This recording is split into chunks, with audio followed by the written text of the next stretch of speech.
Hey everybody, you are tuning in to the Canary Cry News Talk live stream pre-stream. Congratulations for making it, and a big old congratulations to Guthbrand over on Twitch for the first comment of the day award. Okay, folks, we're about to get into the show in about a minute here, but just wanted to keep you up to date on a few things. Number one, make sure to follow us on multiple platforms. You never know when we're going to disappear from your favorite YouTube channel, so make sure to follow us at youtube.com/Canary Cry Radio, also twitch.tv/Canary Cry Radio, and, you can find us all over the place on Periscope or DLive or Facebook. So make sure you subscribe to many other places, including the RSS feed. Many of you are, YouTube only. Make sure to head over to Apple Podcasts or your favorite podcast player and hit subscribe on Canary Cry News Talk. Okay, folks, as always, stay hydrated, and let's get going.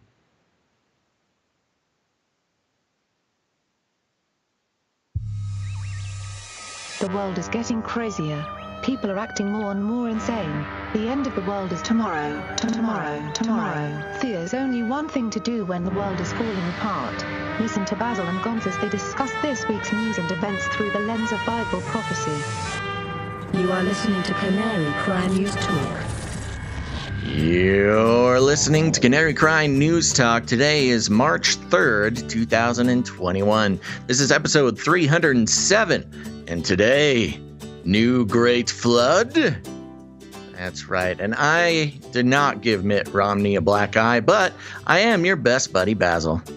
And this is Gonz. Welcome to the podcast where we praise Jesus while reporting the egregious with a well-rounded, biblically grounded take on world events. Ooh. I don't have a black eye either. I'm glad. I like the new rhythm you got going on here. Should I talk like that the whole episode? No. It is I, the podcaster, live on YouTube, podcaster, and Twitch. Yeah. Okay. Well, remember to, if you're tuning in live, remember to hit that like button and subscribe and all that fun stuff. Oh, yes. I was looking up something here. Here we go. Subscribe, bell button, all. Like, subscribe, bell button, all. There you go. Yes, make sure to do that, especially if you're watching live. It's very important. It helps trick the algorithms into, letting other people know that they can listen to the show. Yeah, trick them. Trick that algo. Trick them. It's, that's the relationship that we all have with algorithms. The algorithm tricks us into buying merchandise and also information that we didn't know we wanted, and we trick the algorithm into, I'm not really sure. I'm not really sure what we get out of it, but allegedly it should tell people about the show. Yeah, I'm looking at the numbers of live viewership right now. Pretty low for way under average. I wonder if we just triggered all of our Catholic listeners. Maybe. We're only a few minutes, Catholic listeners.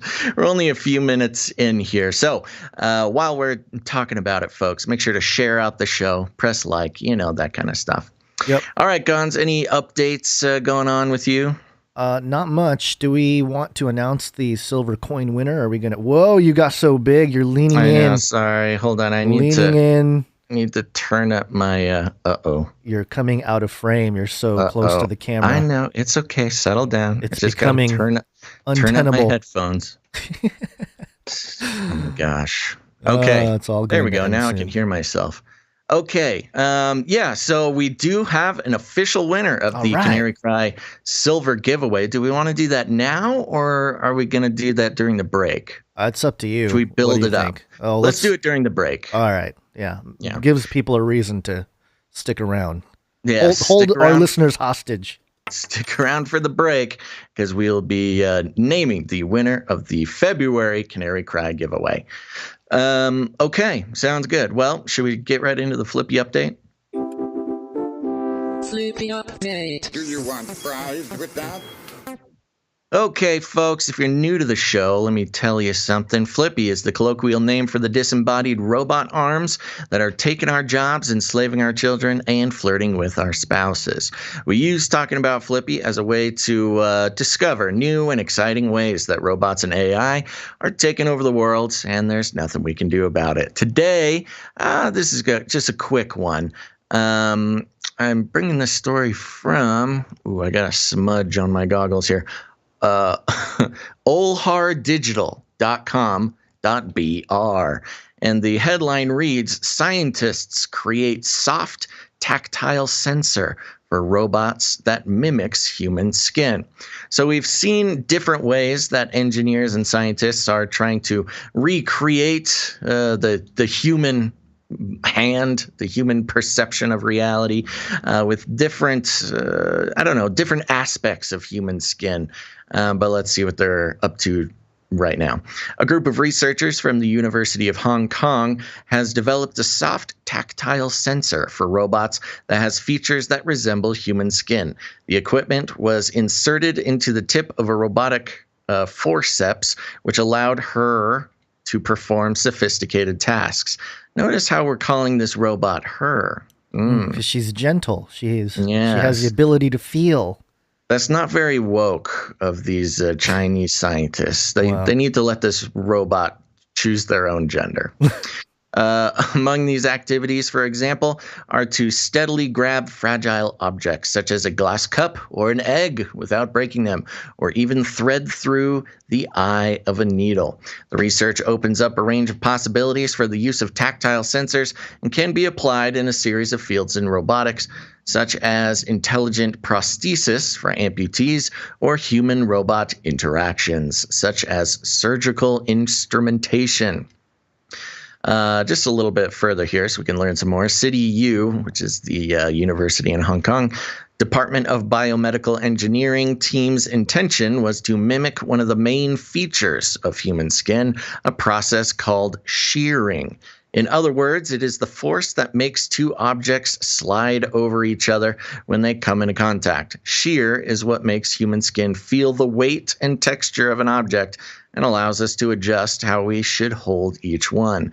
To synthesize this characteristic, the team built the sensor with several layers of different materials, including a specially magnetized flexible film with only 0.5 millimeter thick as the top layer. When the sensor receives an external stimulus, it can detect the change in the magnetic field due to the deformation of the film, which allows decoupling or decomposing the external force into two components, the normal force and the shear force, which provides a perfect measurement of both.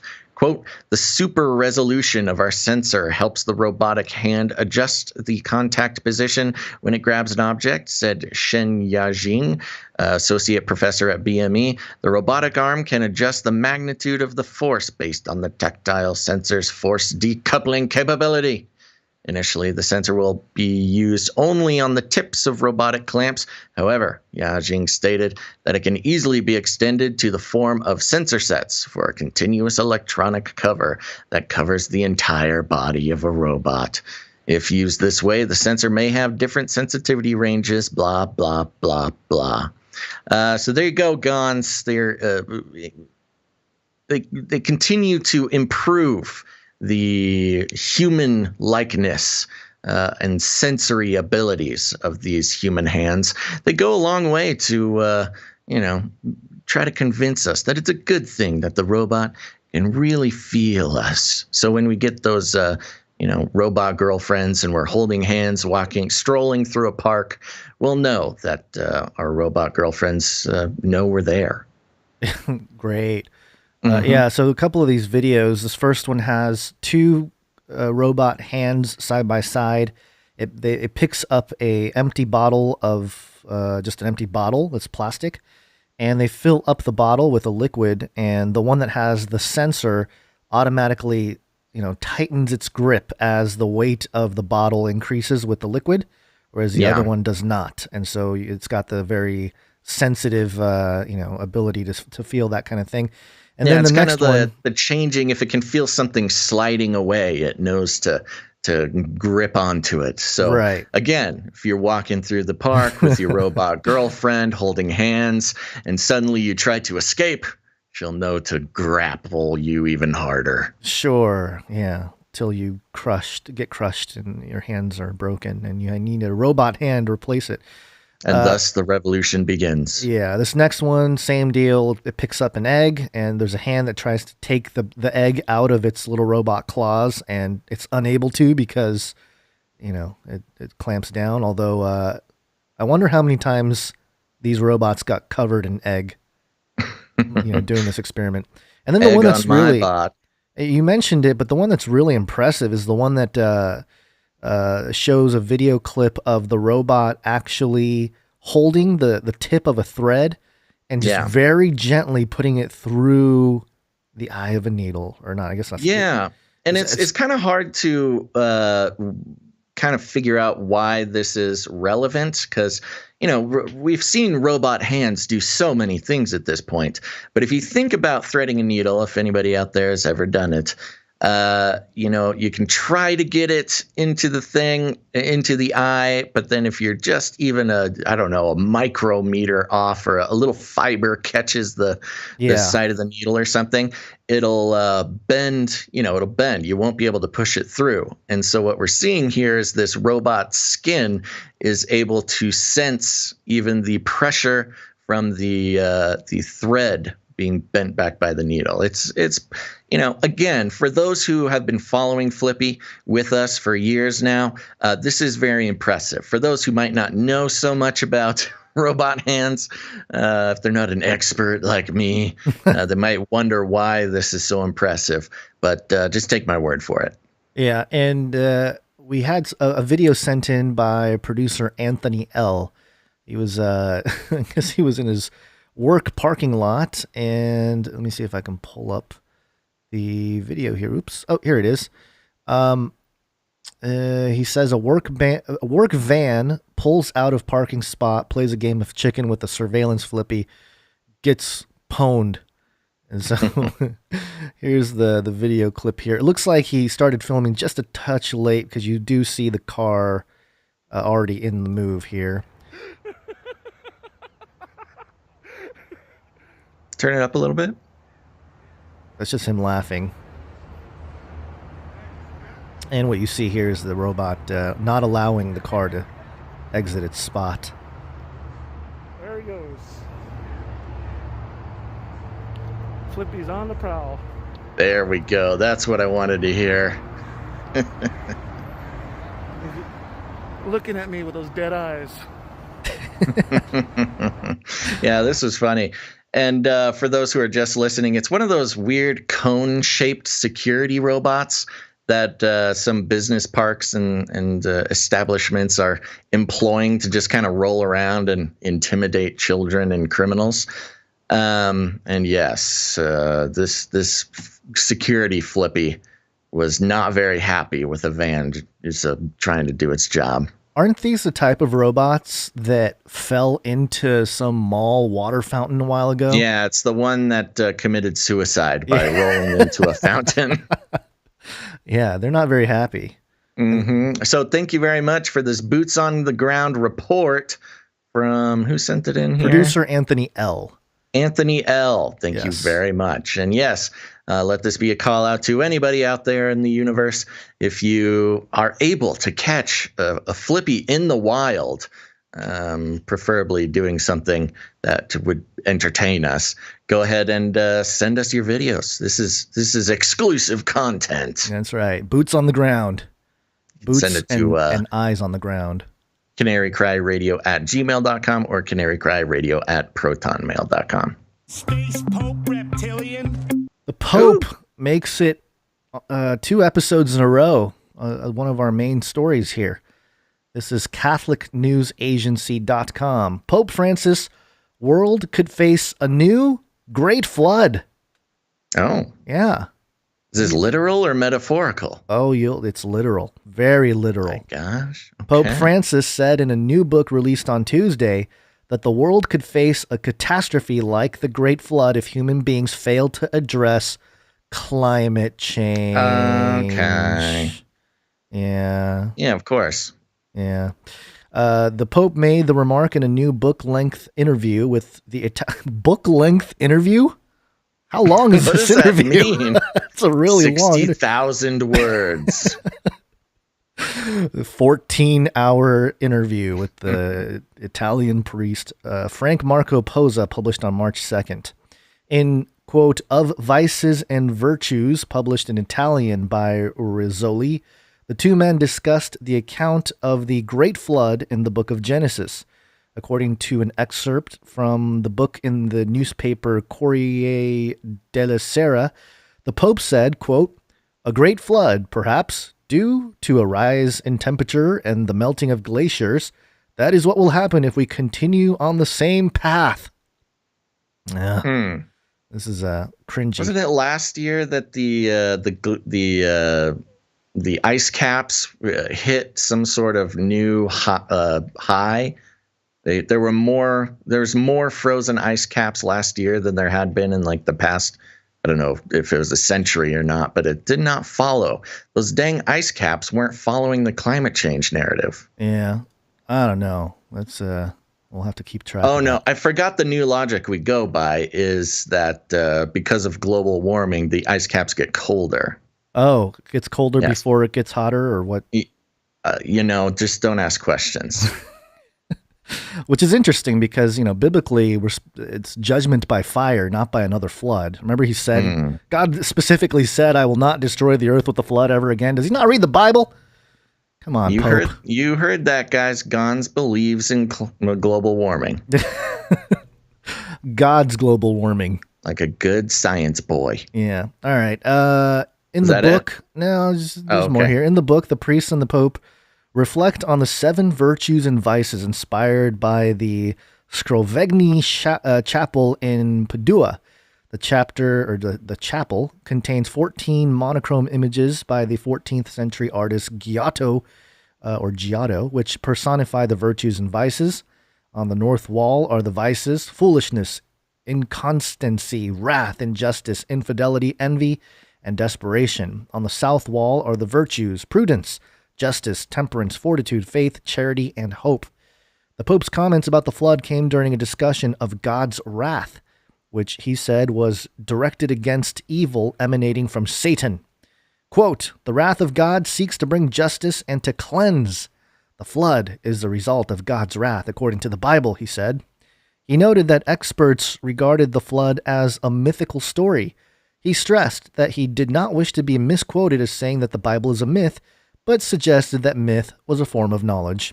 Quote, the flood is a historical account. Archaeologists say because they found evidence of a flood in their excavations, he said.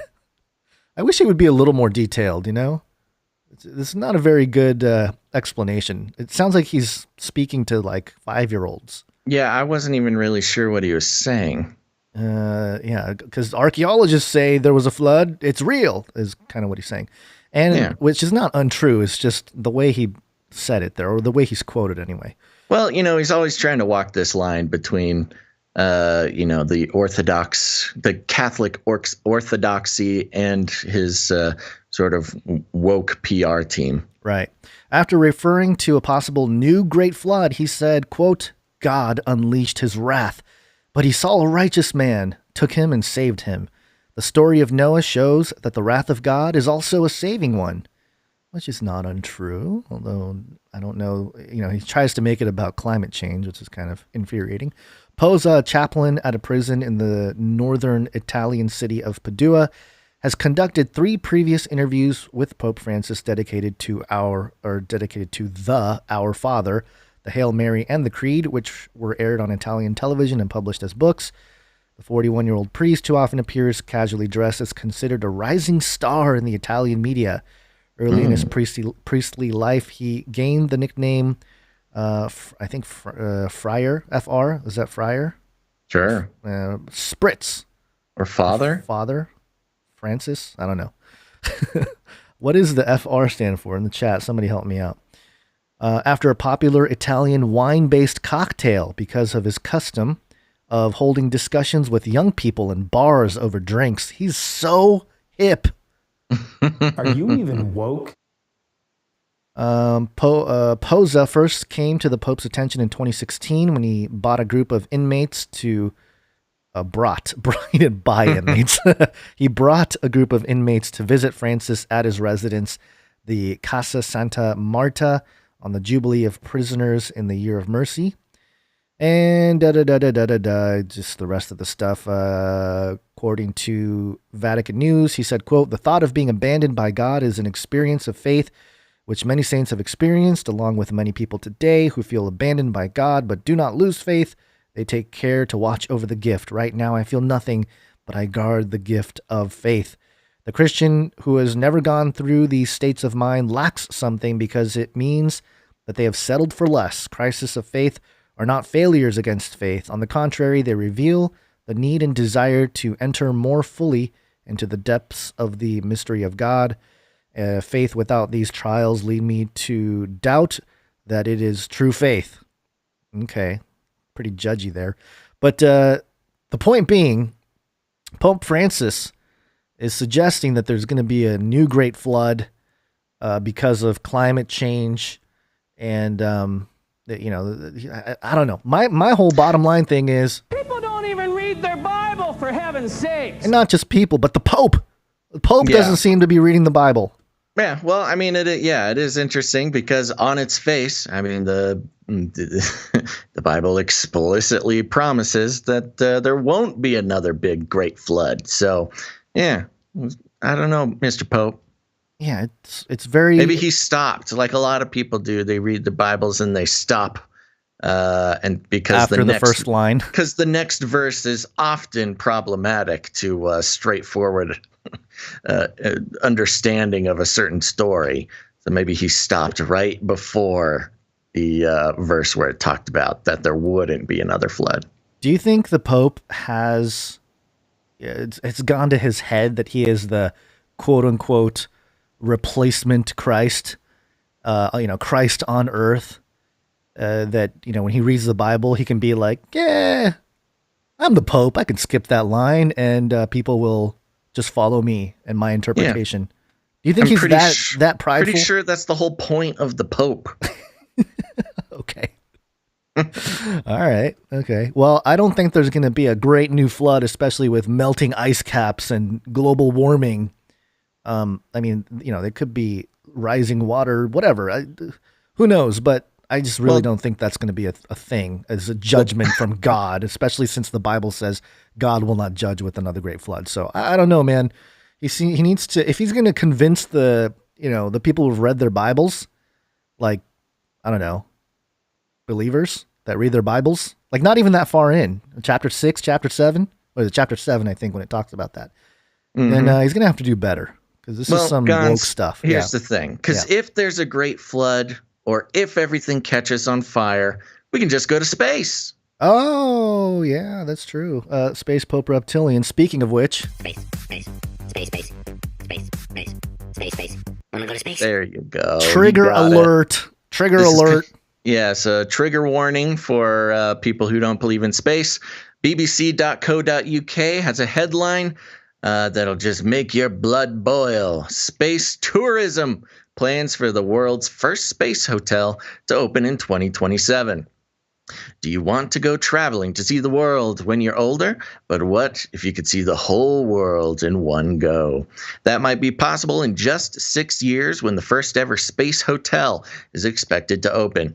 Floating in low orbit, guests will be able to see the Earth as they move around the planet. The hotel, called Voyager Station, will have enough rooms for 400 guests. Wow.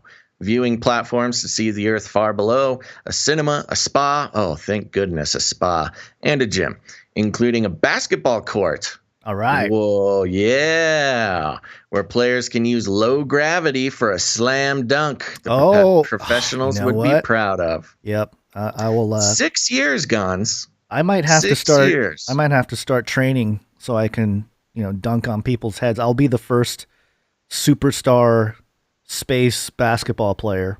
Yeah, well, low orbit. I think you have a chance. I might have a chance, Or low gravity, I mean. Inspired by a spaceship of the future. The hotel will also have 3D holograms, digital wall art, a digital interactive table, and robots.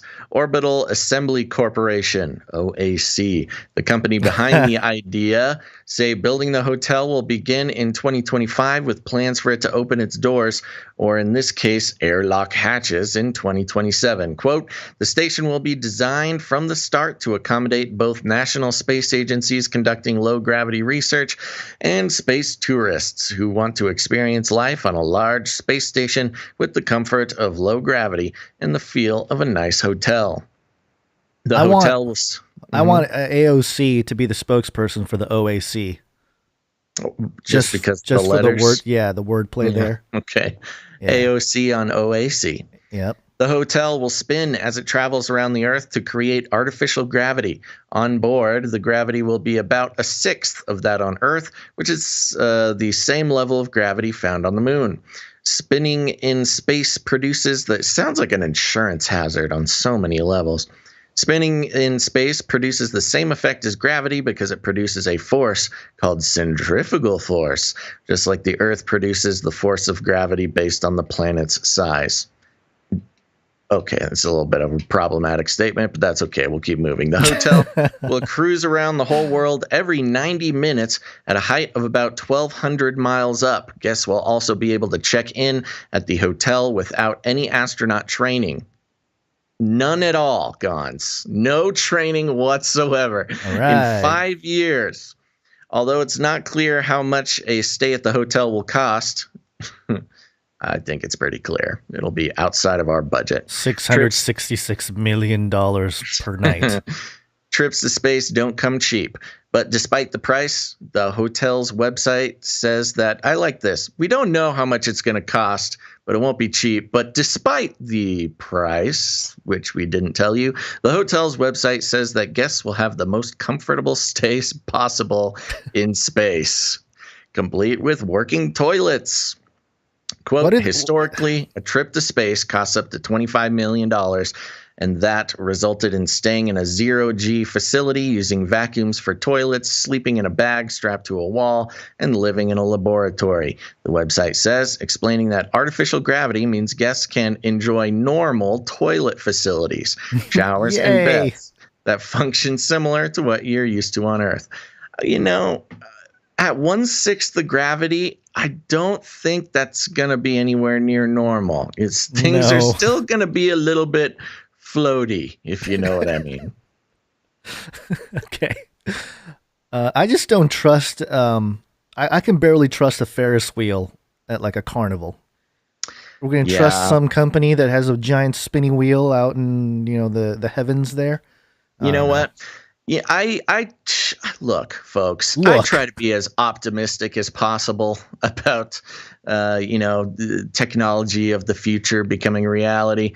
But I don't think this is real. I think this is some sort of scam. I think they're trying to pre-sell tickets to make a bunch of money.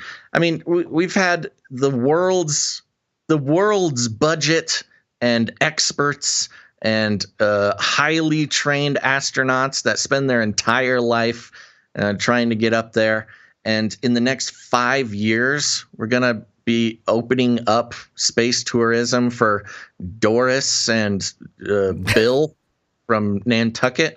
Look, Norris and Bill from Nantucket, I'm sure you guys are great, but this doesn't sound right. Yeah, I mean, I think they can maybe pull off like a fake thing. It's like, well, you're going to get up there, but you're going to have to take this pill, and then they get knocked out, and then they wake up in a VR room where, they already said that, like, the virtual reality artwork and robots and everything.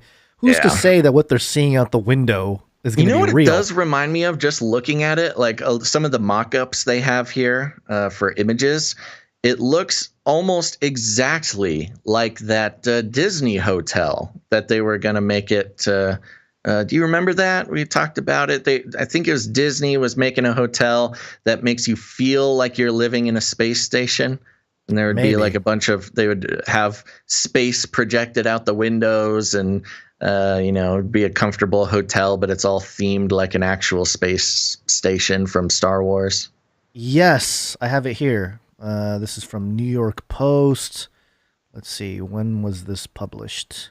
August 29th, 2019. Oh, yeah. I mean, these hotel rooms look even nicer. The headline, this space hotel will be like going on a cruise or to Disney. And yeah, you look at the photos and it looks very similar. It's the same idea. Yeah, I mean... wait a minute. Uh-oh. Who is this? News Round? Oh, maybe they're just stealing pictures. They have an image here on this the OAC. It's OAC. The exact. Yeah, OAC has an image of like the alleged space wheel. Same picture from the 2019 article about the Disney cruise. Pop the link to the Disney one in there. I want to look at it up close and personal here. Oh, it's exactly the same. The same. Oh my gosh. It's exact same photo. It's not an exaggeration. It is the same photo. And this one, I wonder, hold on, let's see. Yeah, this one over here, the one that we just read from, has the OAC tag on the bottom right. Same photo. That's what I'm saying. It's the same one. My gosh. Wow. Scam alert. I knew I saw these pictures somewhere before. Wow, it's almost like we planned that. No, it's literally the exact same photo. Wow. With the two guys sitting there in the round windows. I mean, the only thing different with the one from the article today is that it looks like they photoshopped some of the artwork and some of the shadowing or whatever. This is such a wow. We figured it out, Basil. Wow. We called totally it live, folks. You're right. On the new article, the OAC, they just like added some shading. They just slightly changed it just enough so the algos wouldn't connect it. If you're going to do this in 6 years, don't you think you'd have your own artwork and mock-ups to share with the public instead of stealing the Disney alleged cruise ship artwork? Yeah, this is... the crazy thing is this new one, the space tourism one, is on BBC. Somebody at the BBC is getting scammed. Somebody call the BBC. Yeah, well, look at all the OAC. Wow. Hold on, let me see the... let's do a little digging here.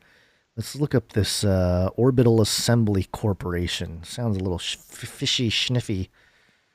Orbital Assembly... let's see... We got a website here, Build to See who Suit. the reporter is. The world's first large-scale space construction company. We provide gravity. You can build to suit or invest. Investment partners. Yeah, they sound like a scam too. And notice on this BBC article, nobody put their name on it. Ooh. There's no writer, no reporter put their name on it. Wow. Yeah, this interesting. Is okay. Who's the team here? The purpose, the singular purpose of accelerating the formation of a robust and self-sustaining. Should we space tweet at BBC and we should call them out? Yeah, we should call them out. Oh boy, they have these pictures of the CEO and the CTO, and the CTO is holding a rocket in his photo. It looks like he's holding a ginormous syringe. It does look like a syringe. It looks like Bill Gates there. It's kind of weird. I don't know. Tim Spilker. Why do they make the photos all like old looking? They have like a weird. Yeah, they make it look like it's cut out of an old newspaper. Yeah, I don't know. Anyway, we all right. Well, that was an easy one. Yeah, called out. If we're debunking it live on the air in 6 minutes, hopefully nobody's sending in any investment checks there. Yeah. This is definitely a paid ad or something to get some money and attention. Yeah. To OAC. All right. Well, there we go. Space debunked. Yeah, that's debunked. You're welcome, flat earthers. Although there is another space thing here. Space. Wanna go to space? Wanna go to space? 19thnews.org. I'm not going to be the last. Haley Arcanu on what it means to be the first civilian American woman in space. Interesting last name they picked too. Arcanu. Like an arc and a canoe, Arcanu. Yeah. I wonder how it's actually Arsino. Maybe I think Arsenal. EAUX. I think it's O, the O sound. Arsenal. Okay. Yeah. This year, the once restricted world of space travel this year, by the way, is about to open up in a way the nation has never seen. And a 29-year-old woman will help usher in that change. Haley Arsenault, a physician assistant at St. Jude Children's Research Hospital in Memphis, was the first person selected last week to participate in the country's first commercial spaceflight, scheduled to take off in the fall from Kennedy Space Center in Florida aboard a SpaceX rocket bound for Earth's orbit. The crew will all be non-astronauts led by billionaire Jared Isaacman, who bought the flight from SpaceX in January and set aside 2 seats for St. Jude. Arsenault, who was treated at St. Jude for bone cancer when she was 10, will join Isaacman and 2 other passengers who have not yet been announced on the flight. One will be a sweepstakes winner as part of a campaign to raise $200 million in donation for St. Jude. Imagine winning that. Yay, you get to go to space with this billionaire. I wouldn't mind it. I wouldn't trust it. You know, knock me out, put me in a simulation somewhere. You know, either way, whether it's in space or you become, one of the biggest PSYOP participants in history. Just be an interesting story to tell when you're old. Sure. Isaacman had previously said he wanted to give the seat to a frontline healthcare worker and someone who has a cancer or who was a cancer survivor. Who is. Arsenault, who started working at the hospital early last year with children who have leukemia and lymphoma, got an out-of-the-blue call in early January asking if she'd take the first seat. Yes, please, she replied before agreeing to ask her mom first. Wow, what a phone call. I know, yeah. Also, she's 29. She doesn't need to ask her mom. I was going to say, that's a weird thing. My mom... You know, this will be interesting, too. I wonder if this will be the first cancer survivor in space. Oh, it's going to be the first everything in space. First female civilian, first cancer survivor, first, I don't know. I don't like the intentions of Isaacman. He started that sentence, didn't know where he was going. No, I had no clue. The first medical practitioner, first American not astronaut, the first. Okay. What did your mom say? Colleen is a tough lady. She's been through a lot, and I love to travel. I love going to new places, and so while this was so surprising to hear, at the same time, it kind of fit. Arsenault told the 19th. When I told her about this, she was in total agreement that I couldn't pass it up. With that, yes, Arsenault. That would definitely put a strain on me and my mother's relationship. Mom, I get to go to space for free. No. Did you finish your homework? I don't think so. Mom, I'm 29 years old. I'm 29. I don't have homework. 29's the new 17. Arsenault would have not been able to participate in the mission. She has an artificial joint in her leg. She's a cyborg too. Oh, for cyborg. Yeah. And a titanium rod in her left thigh bone stemming from her treatment. She spent a year undergoing intensive chemotherapy and surgery to remove a lump that had formed on her left knee. She had to learn to walk again. Astronauts undergo stringent physical tests to qualify for flight, and a prosthesis would have disqualified her for a mission if it weren't for the commercial nature of the flight. Women were initially excluded from spaceflight because of assumptions about around physical fitness and gendered expectations. Okay, although space is becoming more diverse.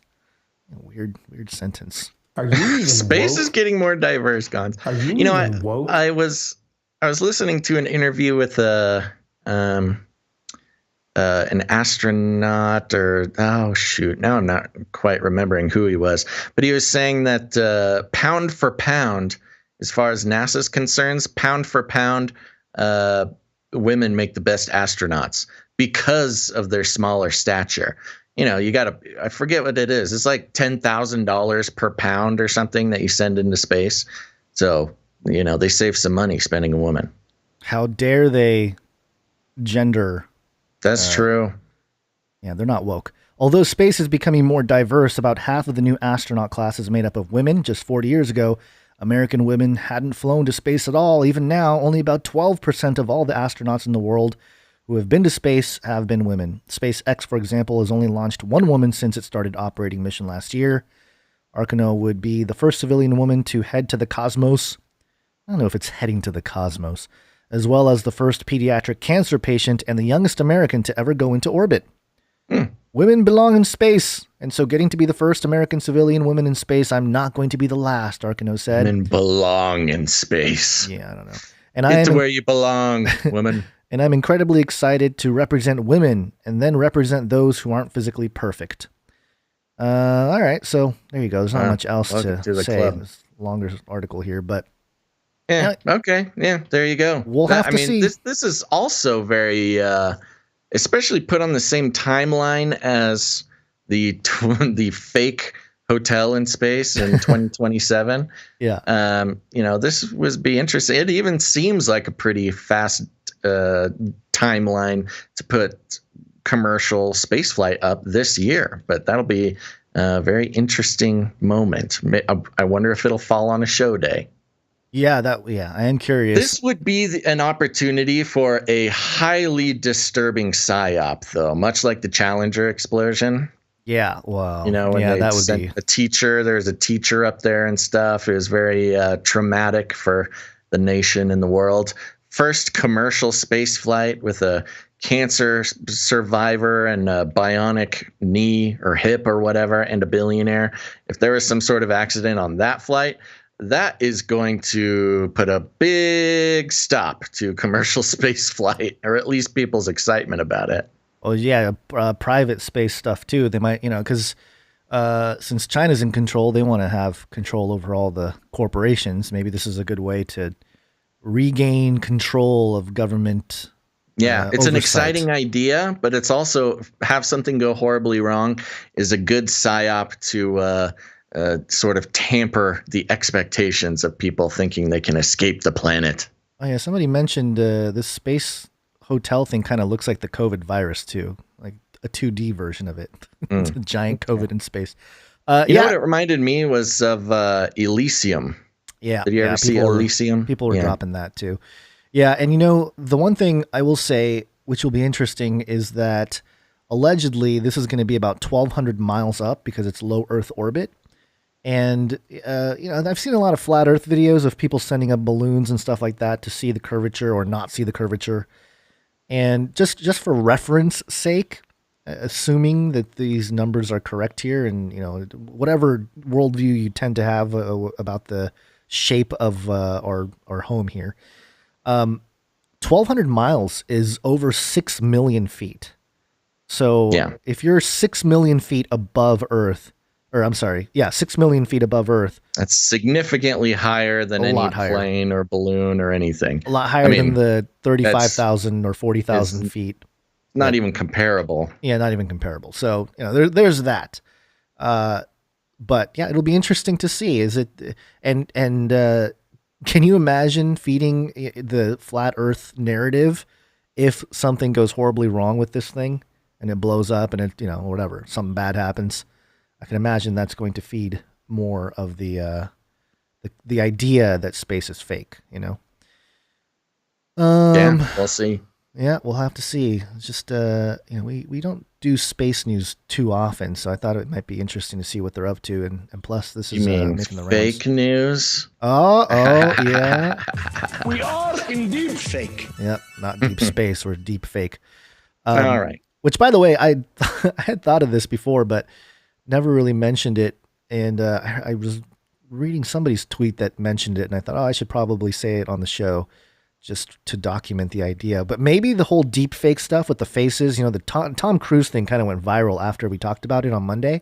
Yeah. And it was being shared around and stuff. But what if the deep fake, the perfecting of deep fake was so that the Nephilim, like the returning Nephilim or the Watchers, can pretend like they're humans on video? They can jump on a Skype call.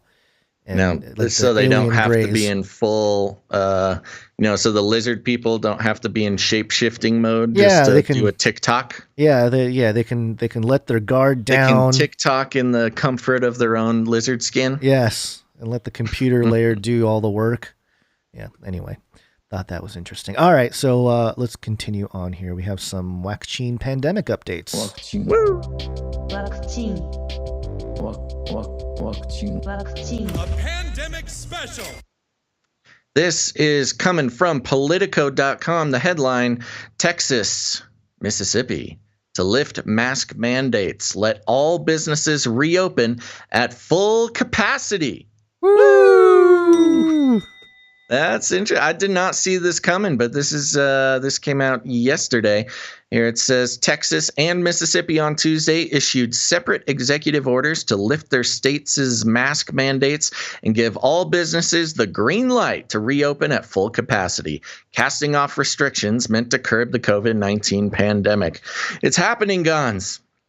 Yep. So it begins. Quote, "We must now do more to restore livelihoods and normalcy for Texans by opening Texas 100%, Governor Greg Abbott said in a statement announcing the executive order, which will take effect March 10th. Wow, in 1 week.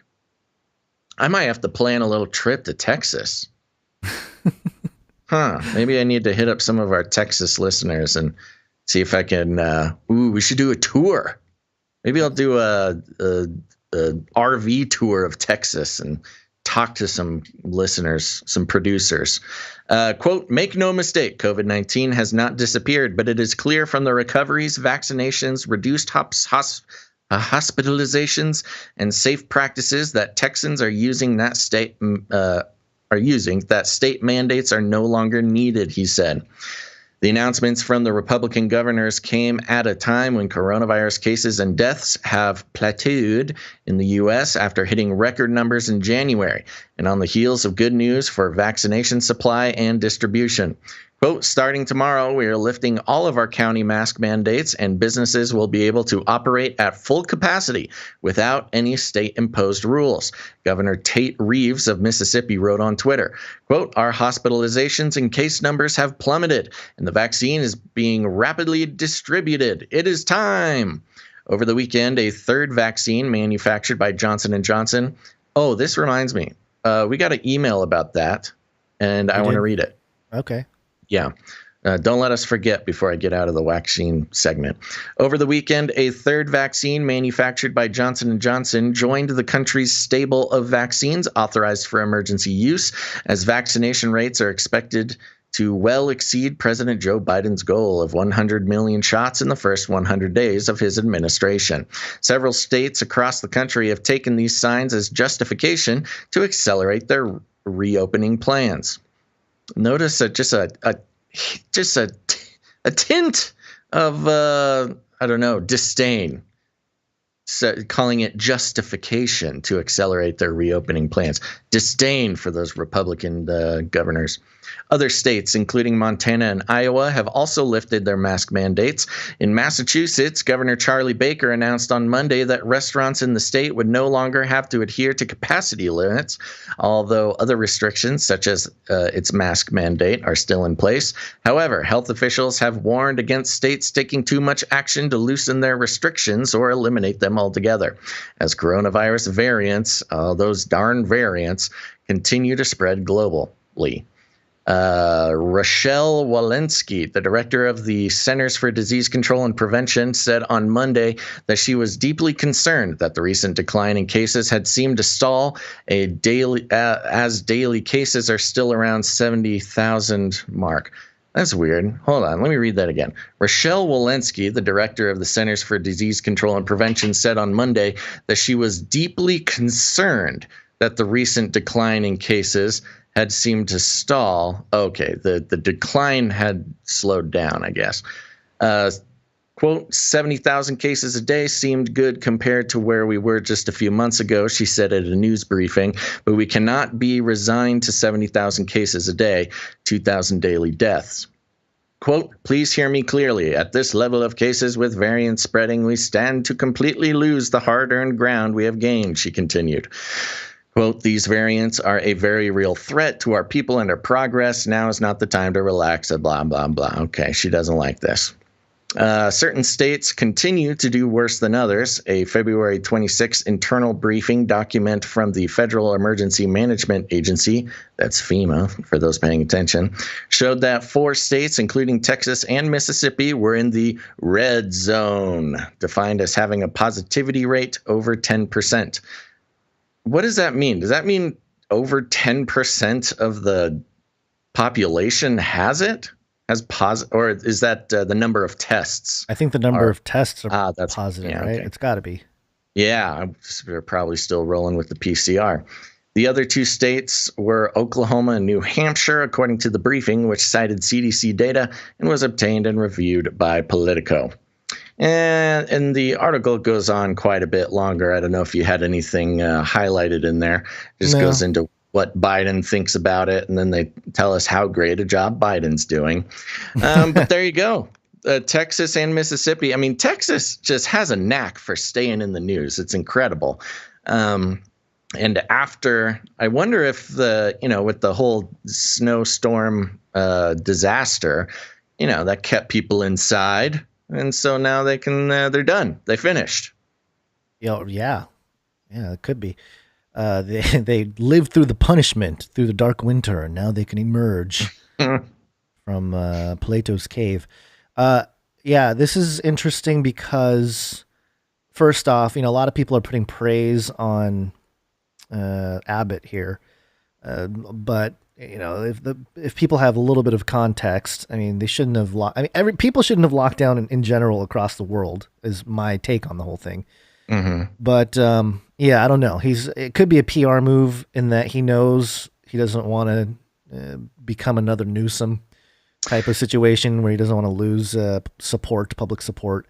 Yeah, I mean, he's had a lot of support. He's been pretty. I don't know how to say it. He's been pretty standing on the side of freedom for pretty much the entire pandemic. Right. So, I don't think that he's necessary. Recently, he lost a little bit of support just because of the power grid thing. But, an interesting thing, just real quick, not to get too far off topic, but Texas was not the only state that had their power out for 2 or 3 weeks because of the weather. Now, notice how Texas was the only one who got any attention in the press. And of course, AOC got involved and everybody was talking about how stupid it was for Texas to have their own power grid and they're not plugged into the federal system. This is what you get, Texas. But the Virginias and pretty much the entire Midwest was having similar, if not worse, problems than Texas was. Yeah, but Texas they have their own energy system. That's what I'm saying. Yeah. So they talked about Texas because they want to try to pressure Abbott into getting them on the federal grid, where, there's a bunch of other states having the exact same problem who are on the federal grid and still had their power out. Maybe this is his reward for capitulating to that request or to that demand, and maybe there's some backdoor. I don't know. Maybe there's some backdoor deals that allow. Well, I know those energy companies made a killing. Or he's just going rogue, baby. Lone Star governor. I don't think he would have even put mask mandates out there if he was truly going rogue. But I don't know if he did. He did. Why would you? Okay. How can you lift a mask mandate if you didn't put it there in the first place? I think they were doing it county by county. Okay. Right. But yeah, maybe not. I don't know. Maybe he did. I'm not.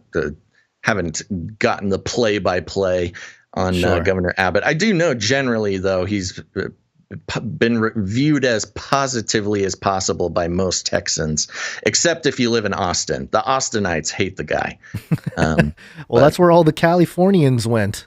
Yeah, exactly. They went to Austin, so of course they're going to not like this dude. And the one of the first tweets I saw was from Gavin Newsom. Mm-hmm. He retweeted the Associated Press reporting on the story, and his tweet, absolutely reckless. And when asked about why, here's what he said. It's Newsom science, baby! Any excuse to play that jingle, I am on board. Yeah, that's good.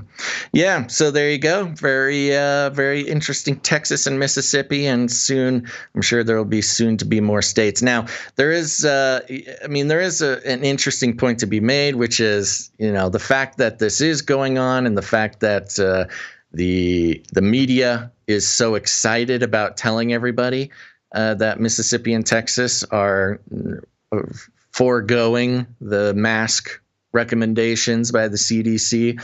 It could be a setup to have, another blast of coronavirus hit and then be used as the variant evidence. Yeah, be used as evidence to impose even stricter mask mandates in other states and stuff. But we'll just pray that that's not the case.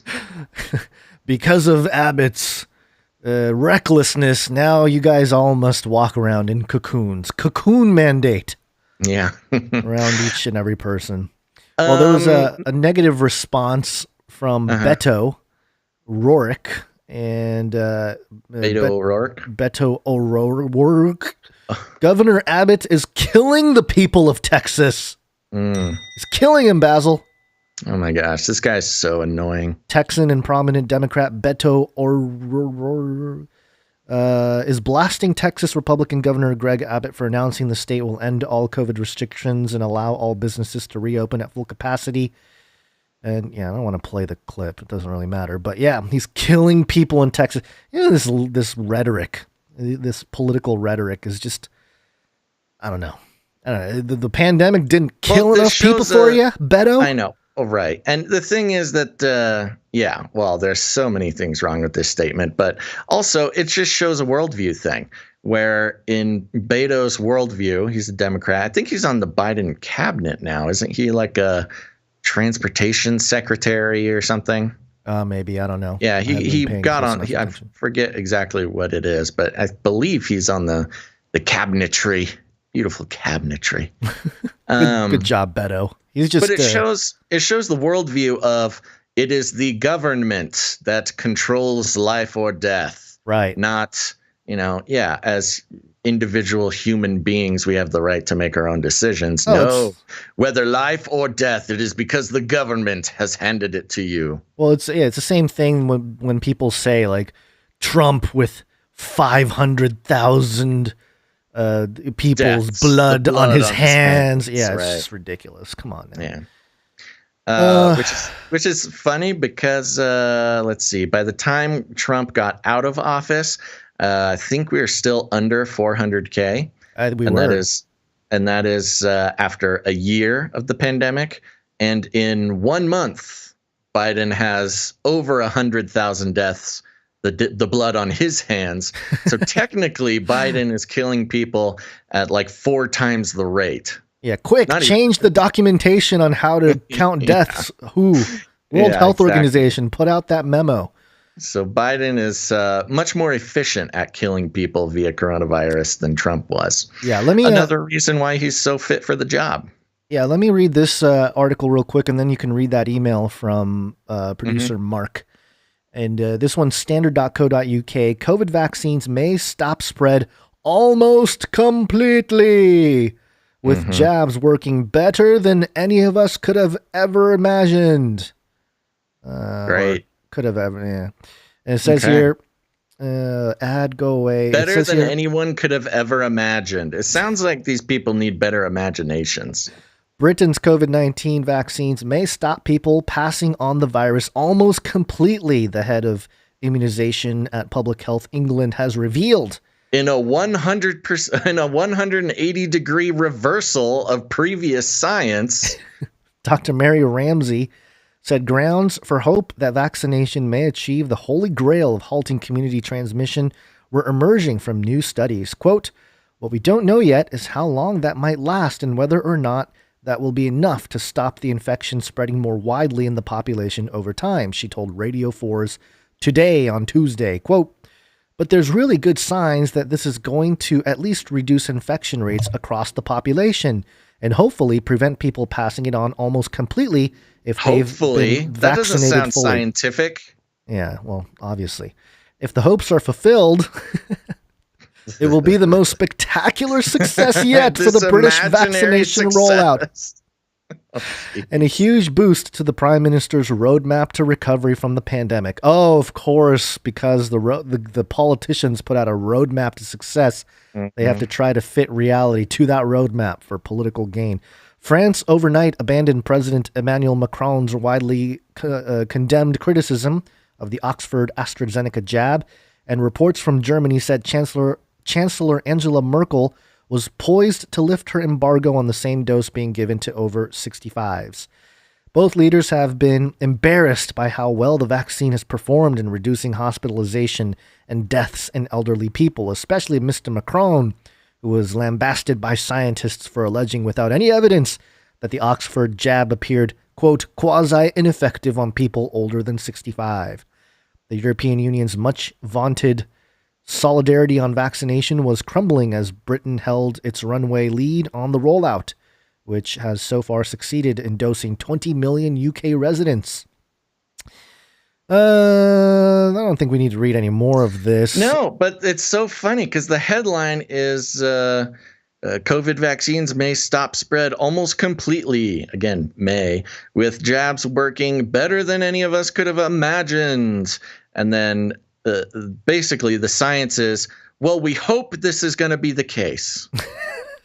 We hope so. And if these hopes are fulfilled, then we'll be so good. We'll be so happy. We were so right.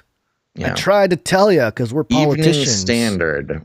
I've never seen this outlet before. I think it's a UK outlet. Yeah, it looks like it. Yeah, and this coinciding with the Lancet article that was published a couple days ago that we covered, what was it, last episode or maybe an episode before that, where they said basically that PCR testing is ineffective and about 50 to 75% of positive tests are people that are no longer infectious or, can't really pass on or transmit the virus if they are infected. Mm-hmm. So, going along those lines, it's like, yeah, okay, now that the science is saying that you're not as contagious, remember it's going to spread through the air, you can sing, and you're going to get it across the word. It's going to float in a miasma across the land and traverse dimensions and enter your soul.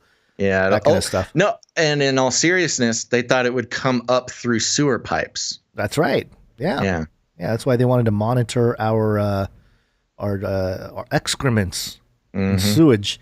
But I think this is a good time to talk about that Johnson & Johnson thing, because I feel like, whatever the case may be in terms of the effectiveness, the efficacy of the jab, the U.S. will have a similar narrative for one of these jabs eventually. Yeah, so this email is specifically about the Johnson & Johnson Janssen thing, which is that is the subsidiary. They call it Johnson & Johnson, but it's from Janssen. So as most of the vaccines are mRNA vaccines, there's been a lot of talk about the Johnson & Johnson Janssen vaccine, which has been described as more of a traditional vaccine in that, they have an attenuated virus and it trains your immune system. No DNA modification or anything like that. And it was a little bit less effective, but, it's a traditional thing. And then recently, over the weeks, there's been these weird little flip-flops on that, describing it as something entirely different than just a traditional vaccine. Now we have producer Mark, who is a 25-plus year veteran of microbiology and works in this field and has been diligent about keeping us up to date. Now, just to be clear, he's not telling everybody to run out and get the vaccine, but just to sort of combat some of the narratives. Even the wacky narratives. Again, he's not a mainstream narrative guy, but also, as we do a lot around here, let's keep in mind you don't just believe every YouTube video you watch. But he sent us this email regarding the Johnson & Johnson vaccine. It says, "Hello, guys. Miss being on the live stream, but hey, gotta work, right? So I guess he can't make the live streams now that we changed our schedule. So sorry about that, producer Mark. We miss you." Continues here. "I had several people bring up to me that the Johnson & Johnson vax was more, quote, traditional. At least that is how it's being marketed to the public. The truth is the J&J vax is still putting a code in your cells to make your own cells make part of the C19 virus, to which your immune system response will happen. That is the same conceptual approach as the Moderna vax, but possible even more of a concern because they are introducing DNA instead of mRNA. Calling it a standard or traditional vax is quite a stretch. Here's a quote from, and then he gives us a link, but here's the quote. Recombinant vaccines use a small piece. What? Recombinant, like recombinant DNA. Oh, okay. Recombinant vaccines use a small piece of genetic material from the virus to trigger an immune response. The science behind recombinant adenoviral vector vaccine has been around for a long time, but the only commercially available adenovirus-based vaccine is a rabies vaccine for animals." And then Mark continues here, "Inspires great confidence, doesn't it? I believe the adenoviral vector approach has also been at the center of the. Sorry, I got to make my font bigger here. Whew, there we go. I believe the adenoviral vector approach has also been at the center of most of the approaches for gene therapy cures to some genetic hereditary diseases in humans, all experimental to my knowledge. I'll pass. Still, the most traditional vax I've seen is this one." He sends a link here.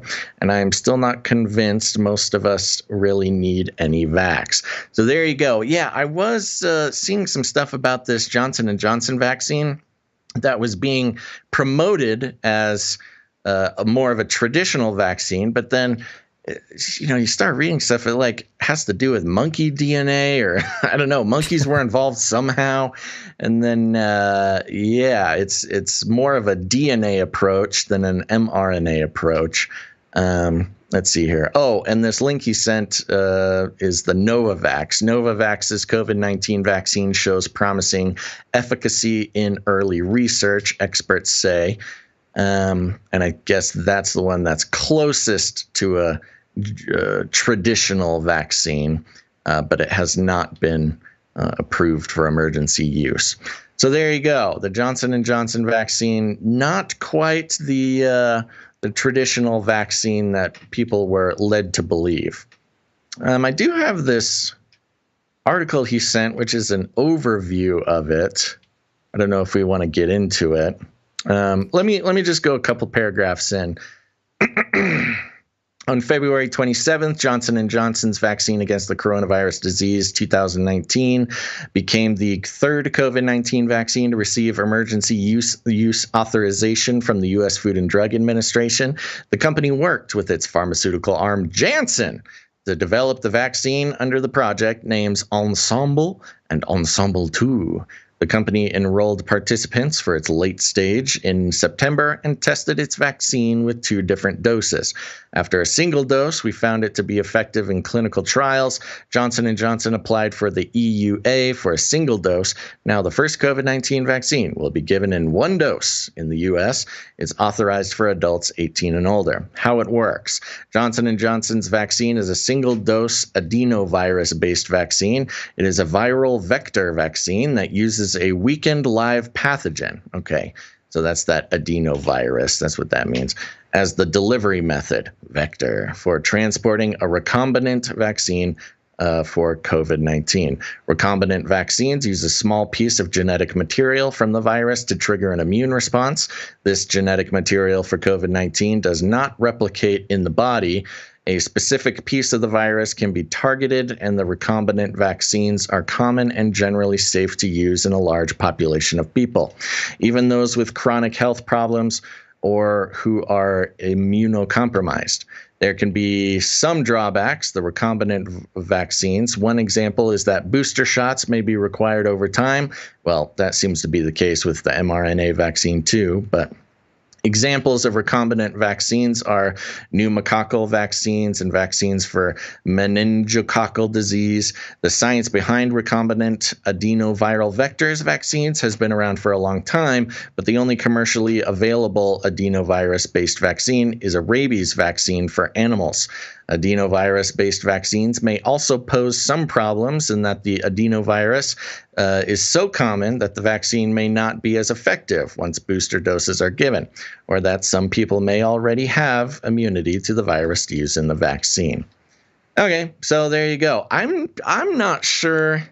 I mean, this sounds like more of a traditional vaccine. I thought I guess this is just putting a piece of the genetic code, not the attenuated virus.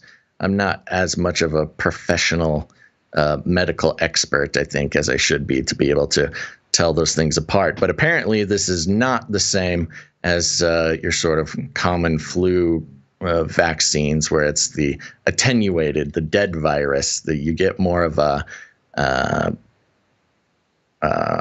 piece of it, I guess. Yeah, like you're getting. Are you following this? Yeah. You basically you're. It says here that it's been used in like rabies vaccines, the adenovirus-based vaccine, in like a rabies vaccine for animals. So yeah, I'm not sure if I fully understand the difference between your regular attenuated vaccine. Again, going back to this article, it is a viral vector vaccine that uses a weakened live pathogen. Okay, I think that's the key that I was looking for. Because with the attenuated vaccines, you get basically the dead carcasses. Dead virus, yeah. Yeah. Maybe that's the difference. But this is a weakened live pathogen. The article that he linked to from verywellhealth.com goes on to say in the section about when will it be available, and obviously it's already available. I think this article is a little bit older. It's from the 27th, March 3rd. No, it came out today. Oh, it looks like it's updated today, so I don't know when the original one was published. But either way, it says here that the U.S. government announced a partnership with Merck to help accelerate the production of the Johnson & Johnson vaccine. Merck will receive up to $268.8 million from the Biomedical Advanced Research and Development Authority, BARDA, to adapt and make available its manufacturing facilities for producing the Johnson & Johnson COVID-19 vaccine. So another case of government giving money to the company to accelerate the process, but only Merck is finally getting a piece of this. Yeah. Well, that's what I'm thinking. Is it's interesting how all these different companies are lining up for government money, government handouts to push out their product. Oh, that's their whole business. I know. And actually, I have a 33 update that's along those same lines as well in a moment here. But yeah, I guess, it's just more jabs out there for people to consider. But I don't know. I'm still not really into the whole idea of getting I don't think anybody is. And I don't think we need 100 million people with jabs and all that fun. Moving on here to a story from, I think this is the Los Angeles Times, and it alludes to a peripheral societal effect of this whole situation here. Criminals stole billions in COVID-19 unemployment benefits. A new relief bill won't prevent it from happening again. And we reported on the theft that took place in California, the billions of dollars that people stole from a lot of the help, the money that was supposed to help people. It says here, Congress is poised to approve another $250 billion in COVID-19 related unemployment benefits, even though the nation's patchwork state-based system remains vulnerable to the same rampant fraud that allowed scammers last year to siphon off more than $40 billion in pandemic relief intended for needy Americans. I thought it was less than that. Wasn't it like $5 billion when it was like Oh, it's some enormous number. I thought it was like 10 billion. Yeah, I think the last time we read it, it was like 5 to 10, as high as 20, but I didn't think it was 40. Anyway, yeah, that means the $1.9 trillion stimulus package headed for approval in Congress this month, including another $260 billion in unemployment insurance, is likely to bring another windfall for cyber criminals, including many foreigners impersonating laid-off workers and exploiting loopholes created by last year's CARES Act relief bill. Quote, "It's like Christmas for the fraudsters," said Haywood Talcove, chief executive of information firm LexisNexis Risk Solutions. Government Is this referring to the California stimulus? Because when we first, I think the reference you're making was specifically in California. Yeah. They had stolen like $10 billion. That's what I'm saying. The one in California was like 5 to 10, but maybe nationwide it was more closer to 40. Yeah, it makes sense. California has 1/4 of that, of course. Figures. Yeah, of course, the lion's share. Yeah. Who says, so this is a chief executive of information firm LexisNexis Risk Solutions Government Group, who says the government should adopt tougher anti-fraud safeguards to verify the identity, work history, and location of applicants. Quote, "I wouldn't let another penny go out until the government puts some of these tools in place to prevent it." Yeah, because even like people in prison were getting that money, weren't they? It was like really... I mean, that was the least horrific part of it. I know. Yeah, people it wasn't that people in prison were getting it. It was people out of prison were using the names and information of prisoners to steal their relief funds. Yeah. Cybercrime experts, including some who once made their living exploiting weak online systems, warn that as Congress prepares to pass another mass infusion of cash, criminals have gotten smarter, but the federal government hasn't. Oh, well, that's not a surprise. That's something we can all agree on. Yeah. At least 10% of the $450 billion allocated last year in expanded unemployment benefits was pocketed by criminals. Federal officials estimate. California says it lost at least $11 billion and perhaps as much as $30 billion, or a third of what it received from the federal government. That's crazy. Quote, "There are tutorials on how to do it. There are YouTube videos," said Brett Johnson. Okay, so how come YouTube isn't banning that stuff? They demonetize people like us and ban people that are talking about Trump or something, but they don't ban people that are giving tutorials on how to game the system to make money off of these stimulus packages. Okay, so yeah, there are YouTube videos about it, says Brett Johnson, who now advises federal law enforcement on cybercrime after being one of the FBI's most wanted criminals. Quote, "They've left everything wide open. It's a complete nightmare scenario." He's probably like, "Oh man, I wish I was still in the game." Yeah, he's not wrong. The economic aid bill that passed the House on Friday and is now being considered by the Senate lacks targeted safeguards to address the problem. The House version includes $2 billion for improvements to state and federal unemployment systems, but the money isn't just to help states prevent fraud. The Labor Department will have discretion to spend the money on federal administrative costs, improving system-wide infrastructure, accelerating claim processing, and prosecuting fraud.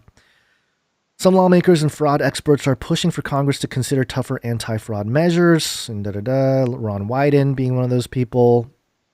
California, which estimates 95% of its fraud it saw last year involved claims under the expanded pool of workers, hired 3 outside cybersecurity firms to help verify applicants' identities, though the practice has alarmed civil liberties and privacy groups concerned about government access to such databases. Quote, "It's not hard to fix," Talcove said. This is not a complicated fraud. Typical of California, it's a really simple problem to fix, and they're like, "We'll hire some outside companies to help us." It's like, no, why don't you guys just shore up your own stuff? Right. Cyber experts estimate it would cost a few $1 million per state to access the technology itself, or at least $30,000 a month if a state contracted the job to an outside firm. Most of the new bogus claims stem from Congress's expansion in March 2020 of unemployment insurance to include gig workers, contractors, and self-employed. And, it goes on here. There's not much else to say here. Democratic lawmakers say they hope to address fraud more fully with follow-up legislation if needed, and predict that Biden's Labor Department will exert its existing authority to draft better guidelines for the states. Oh, yeah, more bureaucracy, more government. Yeah, Biden's going to fix this. That's what we need. Biden probably doesn't even realize the state of California still exists, but he's going to fix it for us. So anyway, peripheral damage here and continue on, the fraud. And I don't blame the people stealing the money because it's so easy to do, but it's just kind of along those lines where it's like, what all of the tax money, and California being one of the highest taxed states, or I think it is the highest taxed state. Why can't we shore some stuff up? Well, because they don't want to. There's no incentive for them to shore it up, to make sure that the money is going where it needs to be. Californians, they're, at least in the view of the Californian government, they're not at risk. They're just going to keep getting voted Democrat. And so they make all these promises that the people need to benefit from what the government's doing, and most of them don't benefit, and that's okay because it's not going to change. The government, at least, again, in their view, it doesn't matter. They're just going to keep getting voted in. They think they have a stranglehold on the place. But as we've seen in the past year, that might not be the case for long. Yeah, hopefully. If Newsom gets his way, then I don't think it's going to change much, but we'll have to see. Well, I don't think he is. What's the deal with what's the update, the Newsom update? I'm not I mean, I know there's enough signatures. Part of the problem is who's going to replace him? If we just get another Democrat puppet head in there, it's not going to help. Well, that's not what happened after Gray. Yeah, but there's only Democrats that allegedly are allowed to run for government here. There's this a one-party state. There are no Republicans. And if there are, they you can just get another Arnold Schwarzenegger. Yeah. Well, if it is going to be a Democrat, maybe more of a true centrist Democrat, not so much a communist. That might help. Hey, it might help government California. Hey, it might help if you don't elect communists. Sorbo. Stop. Get Kevin Sorbo to replace Newsom. Stop voting for communists, fellow Californians. Guns, you're shouting into a void. That's not going to do anything. You got to take action. You got to tweet at Kevin Sorbo. I think he still lives in California, although I would have no way of knowing. And there you go. That's your new Arnold Schwarzenegger.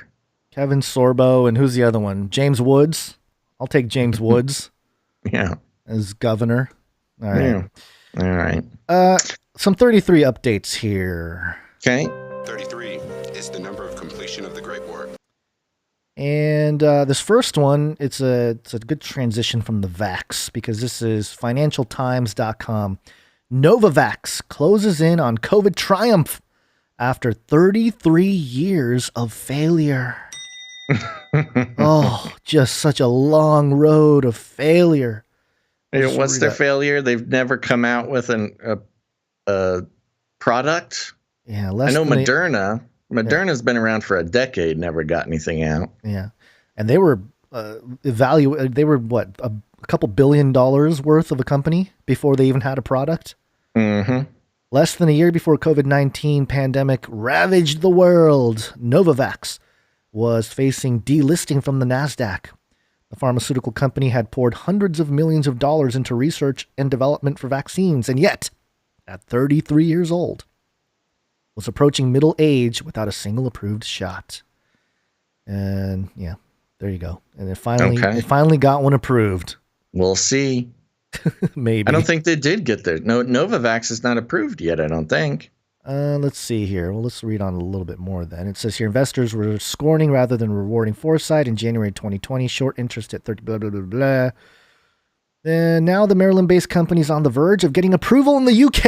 Oh, they had to go offshore, which will verge. Will probably be followed by the U.S. interim data have shown that its vaccine has an efficacy rate up there with the shots developed by BioNTech, Pfizer, and Moderna based on revolutionary messenger RNA technology. However, it is cheaper and easier to transport and can be stored at room temperatures for at least 24 hours.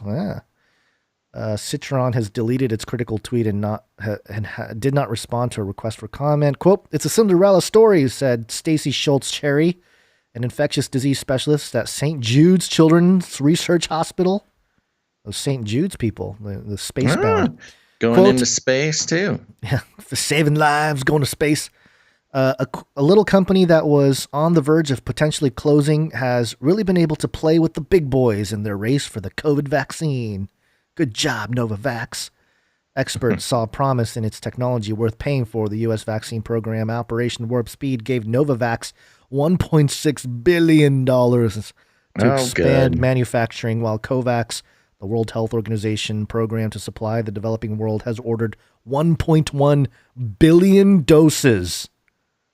Of course, 33 years. It's a good That's good time. Too many doses. That's crazy. That's like the whole world's dose. Well, no, 1.1 billion is not the whole world, but I mean, no, I know, but I mean, as far as the countries that actually want it and that the people that'll actually take it, I think 1 billion is more than enough. Want a jab? Want 15? Or maybe it's 33 jabs per person. Yeah, that makes more sense. Yeah. All right. So anyway, yeah, it's a Cinderella story, Basil. 33 years of failure, and finally for them. They break through. It's a story about commitment, perseverance in the face of failure. 33 years of failure, and look at them now. Keep working, kids. I just think it's hilarious, but also, how are they still in business 33 years later?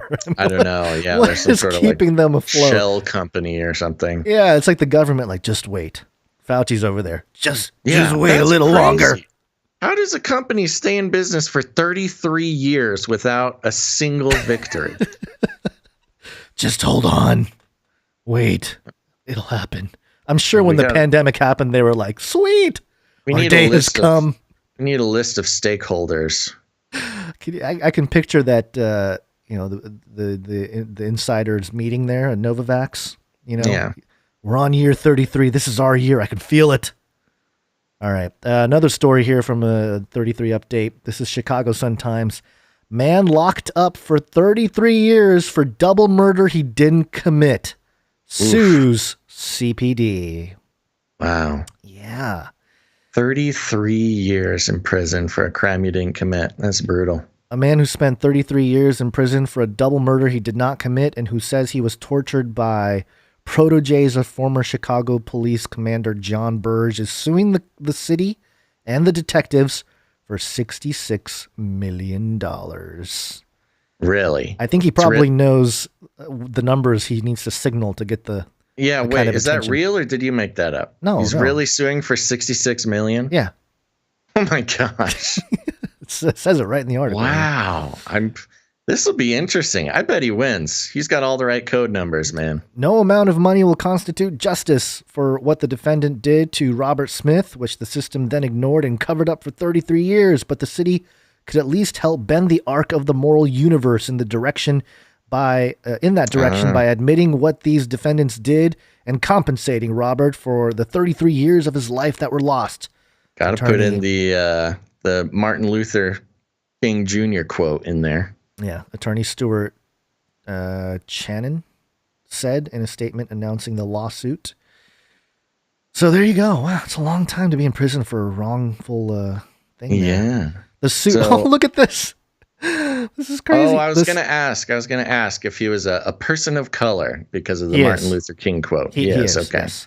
Yeah, there we go. And at the end of the article, it says the suit seeks more than $33 million in compensatory damages and $33 million in punitive damages. So double 33, totaling in 66. 33.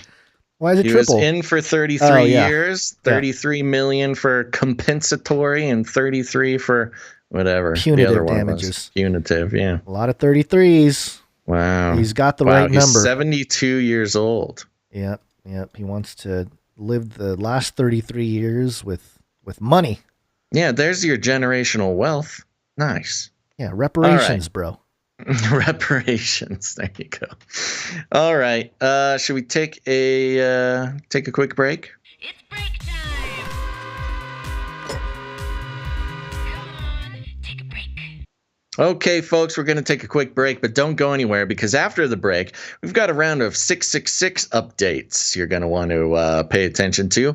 And then we're going to get into a little bit of politics. What Biden's been up to, what China's been up to, and what is going on with Mitt Romney's eye. Yeah. And then, of course, some cancel culture and a little update on CRISPR at the end there. So don't go anywhere, mainly because you don't want to miss the stories. But also, we're going to get to thanking some producers and announcing some winners. What do you say, Gons? Yeah, the Biden story on AI is kind of important. I think it's going under the radar a little bit. And I also have a little extra piece of information that, again, this is stuff that you're just not going to hear on other news reporting podcasts or shows because it's not the most titillating news. But I think it's important to keep track of some of this stuff, especially AI in relationship with the government. Amen, brother. Yep. And that's what we do here, folks. Oh, you have one last thing? Oh, I was just going to say that you're going to mention the value for value model, and Adam Curry, who invented the podcast, he's a co-inventor of the RSS podcast feed. Mm-hmm. He had a quote where he said, "Every corporate sponsorship is a form of censorship." Ooh, I think we need to really push that quote out there a little bit more. Every corporate sponsorship is a form of censorship, and I think that sums it up. And it's true. And that's why we're on the value for value model, folks.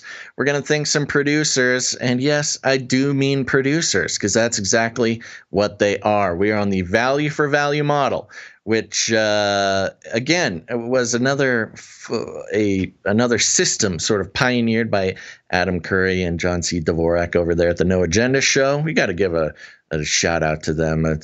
I think it's mandatory every 30 episodes or so we have to mention it, but it's part of our sponsorship deal. It's part of our value for value thing to get you guys to check out the show. It is a good show. It is informative, and that's true. And people give us shout outs on their show. Yeah, that's nice. Always good. Nice. Yeah. Okay, so back into it, folks. Every corporate sponsorship is a form of censorship, and that is the core basis for the value for value model. You might notice we have not done any advertisements, no ad reads, no affiliate codes, just pure goodness, folks. And that's because we don't take any corporate money, no corporate money whatsoever, not from YouTube, not from Twitch, not from Super Chats, and especially not from Swiffer WetJet or Novavax Incorporated. None of that, folks, because, it's just problematic from the very start. We've been talking about the evils of the corporate system and the mind control, the literal mind control that is the advertising industry. Of course, Edward Bernays said it best himself, where, the common man needs someone to craft the narrative, craft the worldview, tell them what they need, and provide a solution. And that he's the father of advertising, the father of marketing from the mid 20th century. And we decided that says enough. That says just enough for us. So we keep our conscience clean by not taking any advertisements or corporate money whatsoever. And, it's not the best thing for our bank account, but at least we can sleep at night, as we like to say. And so we are on the value for value model, which is a very simple model, folks. We put out the value, we do it 3 times a week, and we like to think we do a pretty good job. And if you get any value out of what we do, maybe you tune in every show, maybe you catch the live feeds, maybe you just catch the RSS feed, whatever it is. However long you've been listening or watching, you have the opportunity to put value back back in. And it's not just charity. It's not just, throwing your buddies a couple bucks. It is the only way that a show like ours can continue. And we thank God and our producers that it has been working so far. So, on top of that, everybody who supports the show with their value, they become producers. And that's not just a cutesy name. That's not just a fun little title that you get to throw around. No, this is the real deal. Just like in the real world, if you pay for a piece of media to be produced, that means you're a producer. It's as plain as that. You can put it on your LinkedIn, put it on your Twitter bio, wherever you want it, and we'll vouch for you. So, the first way to become a producer of Canary Cry News Talk for this episode 307 is you can head over to patreon.com/CCNT for Canary Cry News Talk. That's patreon.com/CCNT. And we've got a couple new producers over there. Oh, first we've got an upgrading producer, and that is Jacqueline A. Thank you, Jacqueline A. Thank you very much, Jacqueline A. It's hard enough to get new producers. It's even tougher to get producers to upgrade. So we appreciate that very much, producer Jacqueline. And next we have a new producer, and that is producer David S. Thank you, producer David S. That's right. Thank you very much. And so that's patreon.com/CCNT. Now, we do have another show. It's called Canary Cry Radio. It's an interview-style show we've been doing since 2012, and we highly recommend you check out Canary Cry Radio. Some of you are confused. Yes, let me clarify. Canary Cry News Talk and Canary Cry Radio are indeed two different shows. You are listening to Canary Cry News Talk now, but go check out Canary Cry Radio. You're going to love it. But we want to give some thanks to our Canary Cry Radio producers who come in over at patreon.com/Canary Cry Radio. That's right. You guessed it. And coming in for a twofer, Guns, we have producer David S. David S. again. Doubling up. Thank you. That's right. Thank you very much, producer David. And next, a wonderful new producer named producer Sean N. Thank you, producer Sean. Producer Sean. Thank you very much. And there you go, folks. Now, here's the thing. A lot of people don't like Patreon, and that's okay. We support you. You can think whatever you want about Patreon.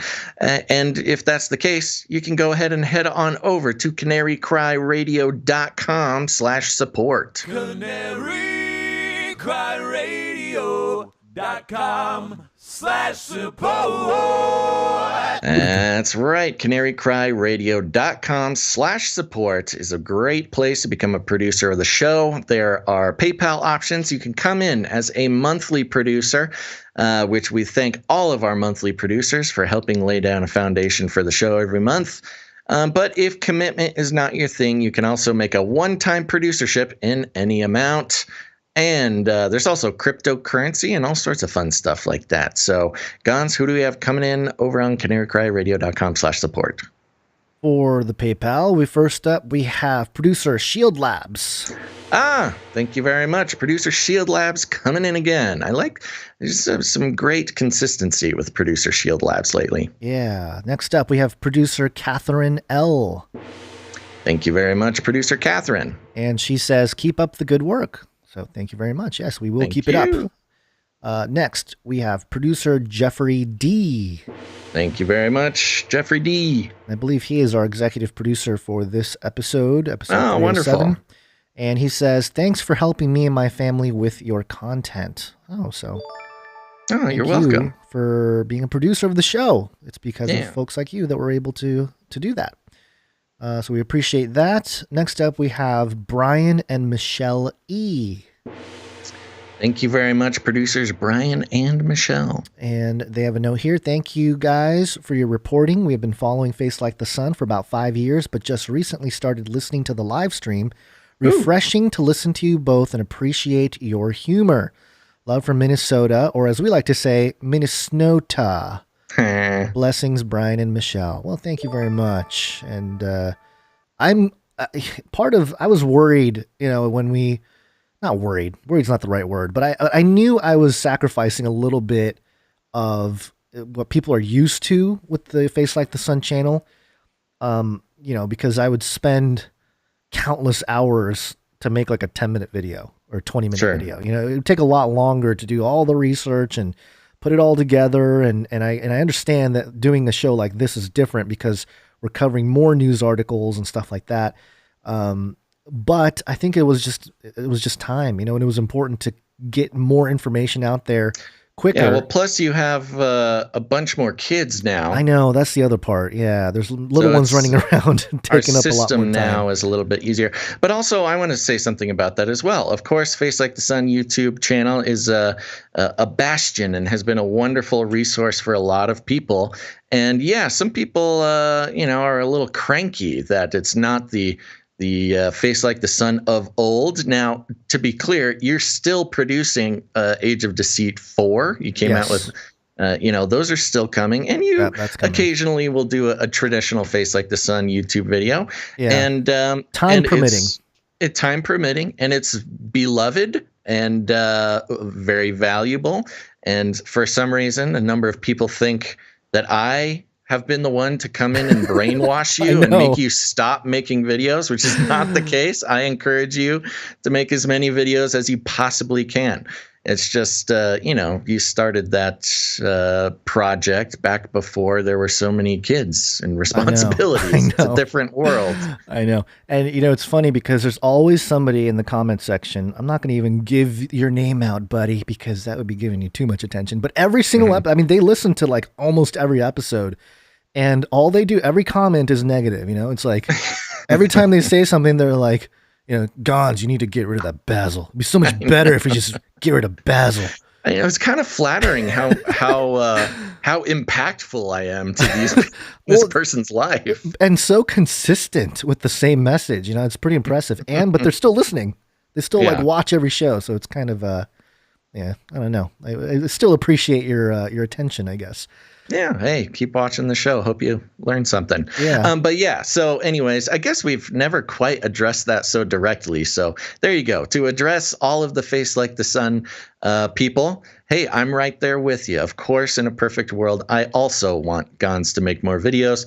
It's just a different world. And this is what we got for now. And it's the new normal, folks. It's the new normal.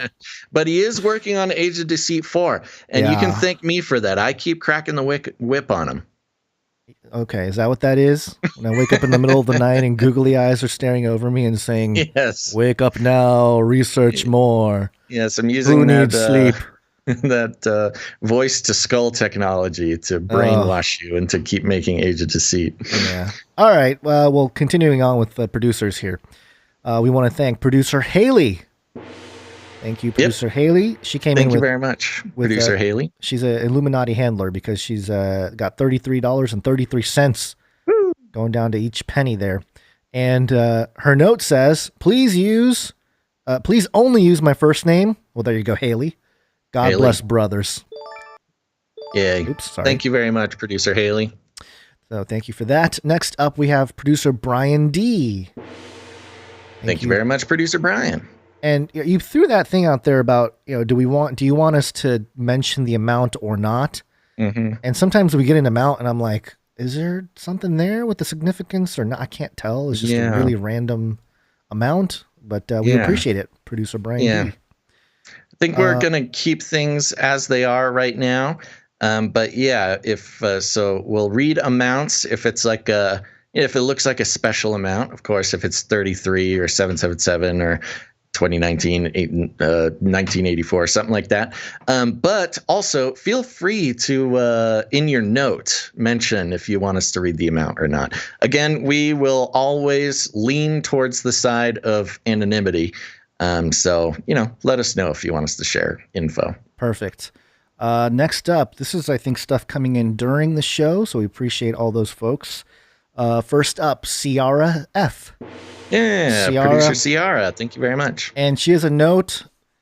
We're doing an in-person meetup on 3/21 in Texas. Join us, Basil. All caps. So she's shouting that to us. So I wanted to... For those who are new, yes, all caps message there. Thank you, producer Ciara. And for those who don't know, producer Ciara has been putting on the Canary Cry meetups over Zoom. And if this is to be understood, There's an in-person Canary Cry meetup going on the 21st of this month in Texas. Ooh. I mean, yeah, that will be after the mask mandate is lifted. And so who knows? Maybe I'll take a little journey through Texas to experience a pre-COVID, no mask world.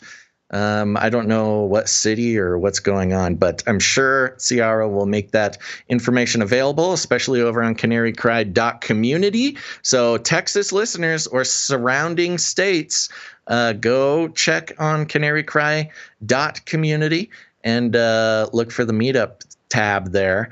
And I'm sure producer Ciara will provide more info soon. So thank you very much. Thank you, producer Ciara. And we just thank you for continuing to garner the community on the ground, not just online. It's a good thing. Next up, we have producer Cynthia. Thank you very much, producer Cynthia. And she came in with $33, and she said, "You triggered me with all the 33s." Yeah, see, that's why we do the 33 updates. It triggers the MK Ultra programming of our Illuminati handlers to produce the show. Yeah, it's fantastic. It's confusing, I know, but that's just how it works. It's folks. the symbiotic thing. Who controls who? It's a mystery. Oh my gosh. And lastly, for the PayPal producers, we have producer Alicia M. Thank you, producer Alicia. Thank you very much, producer Alicia. And there's other ways to support the show. As you mentioned, Basil, you can send us cryptocurrencies. And we got a little bit of Bitcoin, some Satoshis from B-Dub. So thank you, B-Dub. Thank you very much, producer B-Dubs. It was about 15,000 Satoshis, which is a little handful of sats. Nice. And speaking of which, just real briefly, Adam Curry and a whole bunch of people are working on podcasting 2.0. And, one of the cool things about podcasting 2.0 that they're trying to build is, and this is a little bit technical if you don't know the ins and outs, there's a second layer solution for Bitcoin called the Lightning Network. And there's a small community of Bitcoin developers who are building a way for podcasts to operate on the Lightning Network for Bitcoin. And it'll allow people to send value to each other without the need of a PayPal or Patreon. No third party, peer-to-peer, which is something that I'm interested in building or helping build. I'm not technical enough myself, but maybe as we go on here. Right now, it's really cumbersome to get all that figured out. It's a bleeding edge type of situation right now, so only some technical people will probably be able to set it up. But, as time moves forward, things will get easier. It's just sort of how it goes. Yep. And also thank you to Jade Bouncerson for continuing the timestamps. I did get a note about some potential ways for others to jump in and help that process. Real quick. Yeah. Just because it was close enough, I do want to read one more producer. Okay. And one last producer who just slid into home base here. That is producer Philip E. coming in again. Thank you very much. And let's see here. The note says, in all caps, cryptic biblical numbers, brothers. And I sent in $26.70. 26.70s. Cryptic biblical numbers. Does that get you? Does that trigger you somehow? We're gonna have to decode that. We're gonna have to get the 70 is like the number of pairs that were sent out to, and also the number of nations. Table of Nations is 70. I know it's a biblical number. But I see. Okay, he's in the chat too. He says, "That's right, brothers." All right. Was that Thank right? you very much. I don't know where the 26 came from though. I don't know either. If he wants to decode it for us live, he can do that, or leave us to our own Enigma machine. Okay. So there's, we thank Jade Bouncerson, and there's other ways you can support the show with your jingles. Or, Isaiah 26. Isaiah 26. Perfect. Booyah. There it is. Yeah. Or your artwork. One art, please. And we have some artwork to share with y'all before we go back into the show. This first one is by producer Ali, prolific artist. And the note here, remote control for the police car, toy gun, pipe organ, cheeseburgers for the homeless. This is this is in reference to the headline that we read last episode of a man who was, what was he? Inebriated. He was a Freemason trying to sell cheeseburgers. Oh, yes. Okay. Here's a Freemason who was found drunk and naked inside of a pipe organ in a church with a remote control police car and a toy gun. And I think he asked for cheeseburgers or something. I forget. Think he was handing out cheeseburgers, wasn't he? To community people or something. I can't remember exactly, but yeah, this is pretty much exactly what I imagined, Producer Ali. So nice one. Pretty good. For those who are just listening, it's oh my gosh, how to even describe? It's but torso of a man. Torso. Yes, from the belly button up, and he looks like a drunk Mason. I'll give her that much. She nailed it. And he's holding a toy car there. So. Anyone needs to know what a drunk Mason looks like, CanaryCryNewsTalk.com. All right, thank you for that. Good stuff, Ali. And continuing on here, we have one from Teresa. This is actually some like hand work. It's not just a piece of art. This is I think it's like a notebook or it's a bookmark. Yep. Yeah. Very cool. Go ahead. Yeah. Describe it. So it's a bookmark, and it's got it says "Think outside the cage," and it's got a little cage there, and the door is wide open, and it's very cute, very well done. She's got some great. I can't tell if it's markers or what it is, but great handwriting. And then it kind of looks like a toucan. We got a toucan who has flown the coop. That's right. And was this a screenshot from somebody's Instagram? It looks like. Yeah, I think she shared it on Instagram. Cool. Fun. So, there you go. Beautiful. Thank you, Producer Teresa. Yeah, keep it up. Next up, we have producer Russell S. And he put this little sort of montage-ish image together. Collage. Like a collage of Baal, like the bull, the people is that Moloch that people sacrifice to. Mm-hmm. And in the background, I think there's like the Chinese Year of the Bull thing going on, and some like an all-seeing eye temple art or something. Mm-hmm.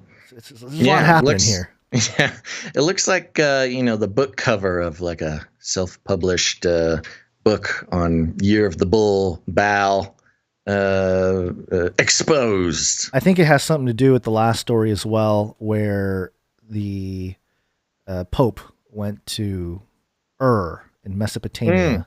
Oh, right. There's that connection to the bull. Yeah, and you had a great breakdown of that. So yeah, so thank you for that, producer Russell S. Appreciate it. Next up, we have from producer Mike B. This is Basil in Chains.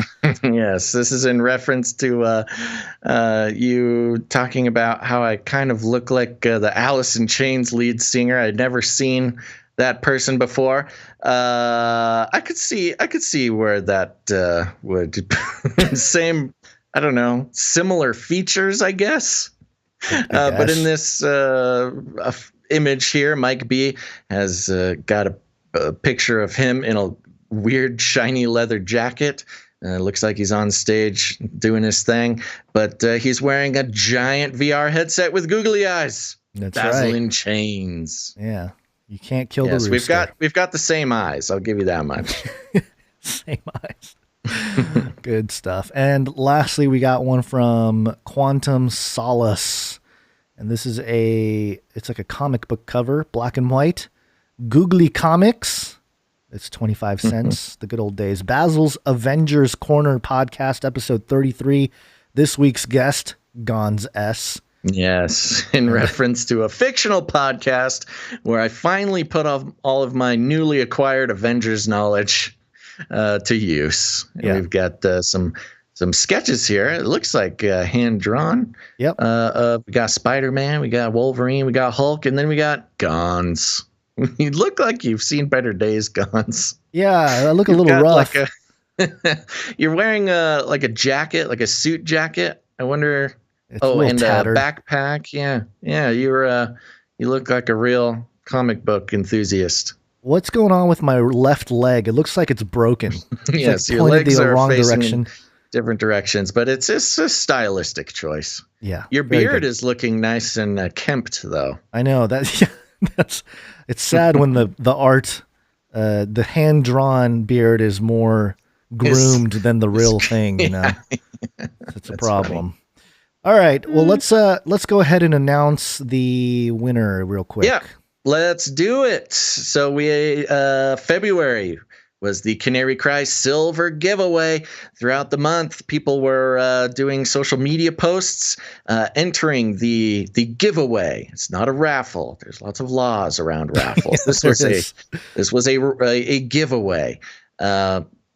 Completely free to those who wanted to enter, and I think everybody who participated. This was great. The number of participants grew since our first giveaway, and it was a lot of work compiling all of the posts. But how many posts were there? Just out of curiosity, I don't have it in front of me. It was hundreds. Okay, it was in the hundreds for sure, and it was across so many platforms.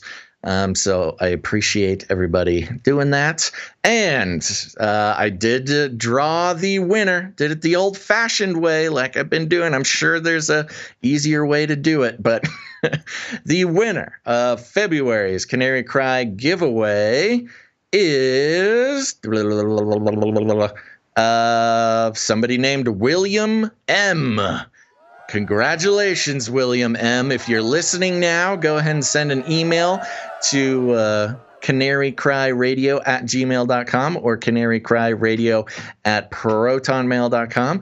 We'll be sending out an email, or I'll send you a message to let you know, and we'll put you in contact with producer Aaron Moffat. That's right, producer Aaron Moffat, who so generously made the 1 troy ounce of fine silver coin available to Canarians all around the world. Everybody should make sure to check out Aaron Moffat on YouTube. She does videos including eschatological conversations, discussing scripture, getting into some cryptocurrency, lots of good stuff. So check out producer Aaron Moffat on YouTube. And there you go. There, I see Aaron is in the chat. So keep an eye out, Aaron. We will be sending you the information for William M., February's winner here. And so we'll get everybody all hooked up. And if you didn't win, do not fret. Do not be dismayed, because we are currently in the process of setting up March's giveaway. And we'll be announcing what that will be soon. And you can get in on that one. So there we go. All right. Is there anything else to mention during the break other than every corporate sponsorship is a form of censorship? And we will not participate in such blasphemy. That's right. No, I think we're ready to wake up. Let's do it. Yes, it's wake up time. Hey, yo, wake up. And to get us out of the break, we have a handful of 666 updates. 666. Ooh, we've separated the 33 and the 666 updates. Yeah, that happened a while ago, but fun. Yeah, I'm glad. Well, I mean, they're separated by a break. Yeah. Yes. There's a whole break in between. That's right. Yeah, good stuff, right? I mean, that's great. Keep it in the real, you know. Mm-hmm. I did. Hold on. We got a clip from somebody. Oh boy, I think I lost it. Real quick here, because producer Cynthia P sent in a video clip from Rebel News in Canada that mentions 666 or $666. Mm-hmm. And I had it ready to go, and I don't know what happened to it. Give me one moment to see if I can find it in one of my folders here. Oh, looks like it was lost in some kind of mix-up. I thought it was going to be either in the art folder or maybe check the sound clip. Oh, there it is. Okay, here we go. So this is from Cynthia. They're not forced to pay $666 a day to stay in prison. So I don't know the full context here, but in the It was news a little report, bit quiet. it is Are you quiet. able to- I can't. This is as loud as it gets, but yeah, because it's like a phone camera of the TV. It's something about $666 to stay in prison. Yeah. It's kind of weird. Let me play Like that maybe one more time. the cost of keeping an inmate in per day or something. Yeah, let me play it one more time. They're not forced to pay $666 a day to stay in prison. Yeah, so interesting. Not quite sure with all the context there, but good catch. The number's always popping around. Yeah. And this first main 666 story is from dailymail.co.uk, where the headlines give you the story. California's serial killer and rapist, 81, dubbed the I-5 Strangler, is murdered in his prison cell.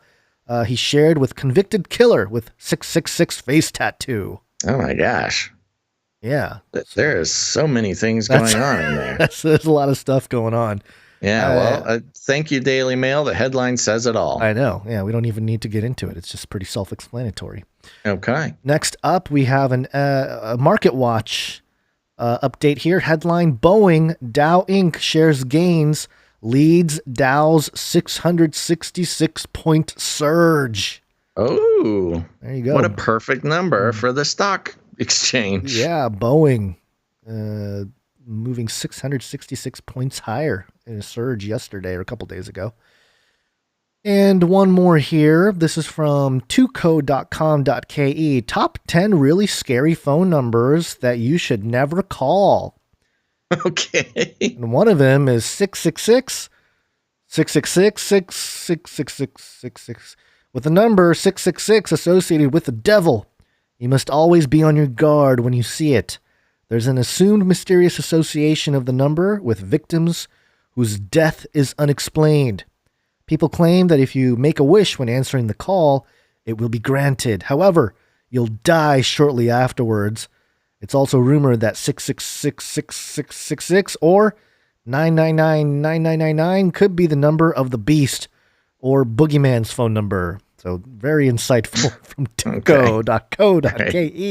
Thank you, Tuco. All right, let's get back into some real stuff here. Okay. It's Latin for many. Tick. They'll suck your blood.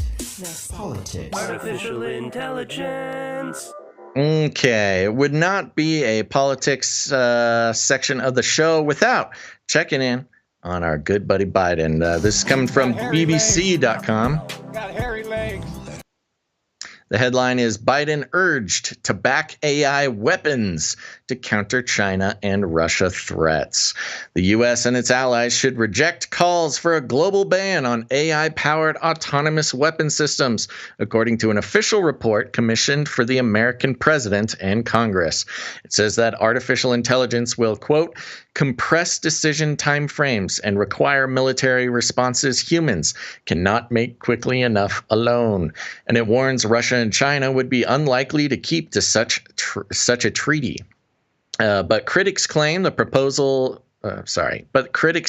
proposal's risk driving an irresponsible arms race. Quote, this is a shocking and frightening report that could lead to the proliferation of AI weapons making decisions about who to kill, said Professor Noel Sharkey, spokesman for the campaign to stop killer robots. Oh, been a while since we checked in with them.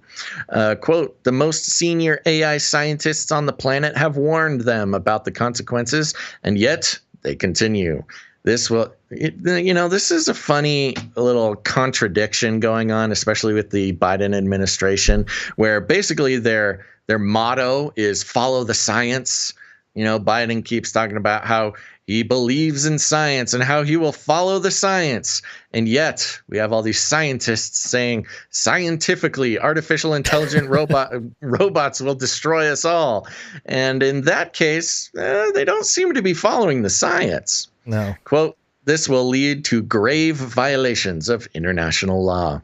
The report counters that if autonomous weapon systems have been properly tested and are authorized for use by human commander, then they should be consistent with international humanitarian law. The recommendations were made by the National Security Commission on AI, a body headed by ex-Google chief, oh, that's nice, Eric Schmidt, and ex-Deputy Secretary of Defense Robert Work. who served under Presidents Obama and Trump. Other members include Andy Jassy, Amazon's next chief executive, Google and Microsoft AI chiefs Dr. Andrew Moore and Dr. Eric Horvitz, and Oracle chief executive Safra Catz. Perfect. Just get all the CEOs who stand to benefit from use of AI weapons and get them all in the club to tell Biden what to do. And Eric Schmidt being the guy who was recruited by Google at none other than Burning Man to see how he was. They had to see how he was on LSD before they let him into the company. Well, that and how he mixed in with the herd. Yes, that was part of the test to see if he was cut for Google executive. Much of the 750-page report focuses on how to counter China's ambition to be a world leader in AI by 2030. It says that senior military leaders have warned the U.S. could, quote, lose its military technical superiority in the coming years if China leapfrogs it by adopting AI-enabled systems more quickly. For example, by using swarm drones to attack the U.S. Navy. Quote, the DoD, Department of Defense, has long been hardware-oriented toward ships, planes, and tanks, and is now trying to make the leap to a software-intensive enterprise, the report says. If our forces are not equipped with AI-enabled systems guided by new concepts that exceed those of their adversaries, they will be outmatched and paralyzed by the complexity of battle. The report predicts AI will transform all aspects of military affairs and talks of rival algorithms battling it out in the future. Holy smokes. That's terrifying. And while it warns that badly designed AI systems could increase the risk of war, it adds that, quote, defending against AI-capable adversaries without employing AI is an invitation to disaster. It does, however, draw the line at nuclear weapons, saying these should still require the explicit authorization of the president. And it says the White House should press Moscow and Beijing to issue public commitments of their own over this matter. You know, in the Flippy updates we've been following for years here, especially with like Boston Dynamics videos where they're training the robot to open doors or move boxes or whatever. And even with the facial recognition AI algorithms, there's always little QR codes that sort of guide the AI. You know, there's a QR code on the box. There's a QR code on the door. There's a QR code, you can put one. There's those college students who made a sticker, little QR code sticker that they would stick on their chest to not be identified. And it seems like if they want to beat the AI in battle, all you got to do is put some QR codes on U.S. military devices, tanks, Navy ships, just to confuse the AI. I think I just solved our problems, Gons. Yeah. Good job. Thanks. The commission began its review in March 2019, and this marks its final report. It says previous warnings about national security threats posed to the U.S. by AI were ignored, but there is still a window to carry out proposed changes if President Biden and other politicians act with speed. Good luck getting Biden to act with speed. I was going to say, what does that look like? But not all of its proposals focus on the military, suggesting that the U.S.'s non-defense spending on AI-related research and development be doubled to reach $32 billion a year. $32 billion a year by 2026. That is a lot of billions for AI. Man, what a great time for AI coders to get government contracts. Didn't we just have a branch of government that was all based on AI? Wasn't it? Yeah, it's we covered their seal and everything. Yeah. I think it's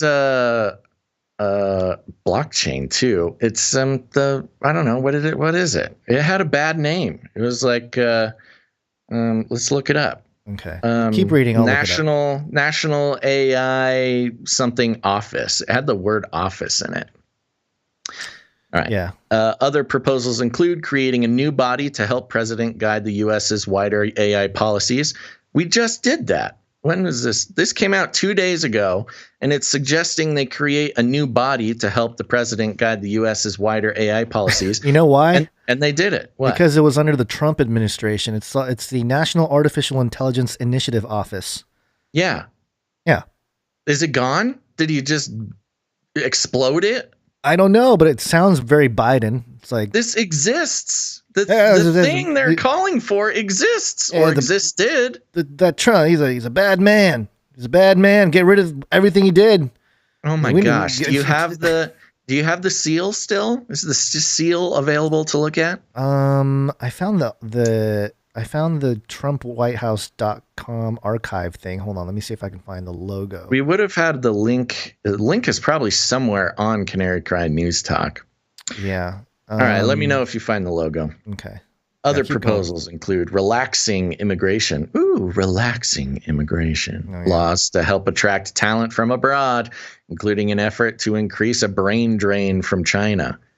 That's interesting. Yeah. You know, there's talk about the Chinese brain drain from the U.S., and they're talking about doing our own little brain drain. The problem is look. This is not a racist comment. It's just the truth. Mm-hmm. The every time that we bring a Chinese scientist over, turns out they end up stealing our stuff and sending it back to China. It's the 1,000 Talents program. It's a common tactic that China has been busted many times doing. Last year, there was very important scientists in America and Canada who had been recruited from China, and turns out that they were spying and stealing everything and sending it over to China. So to the CCP specifically, this is a Chinese Communist Party thing. So I don't know if this brain drain is such a good idea.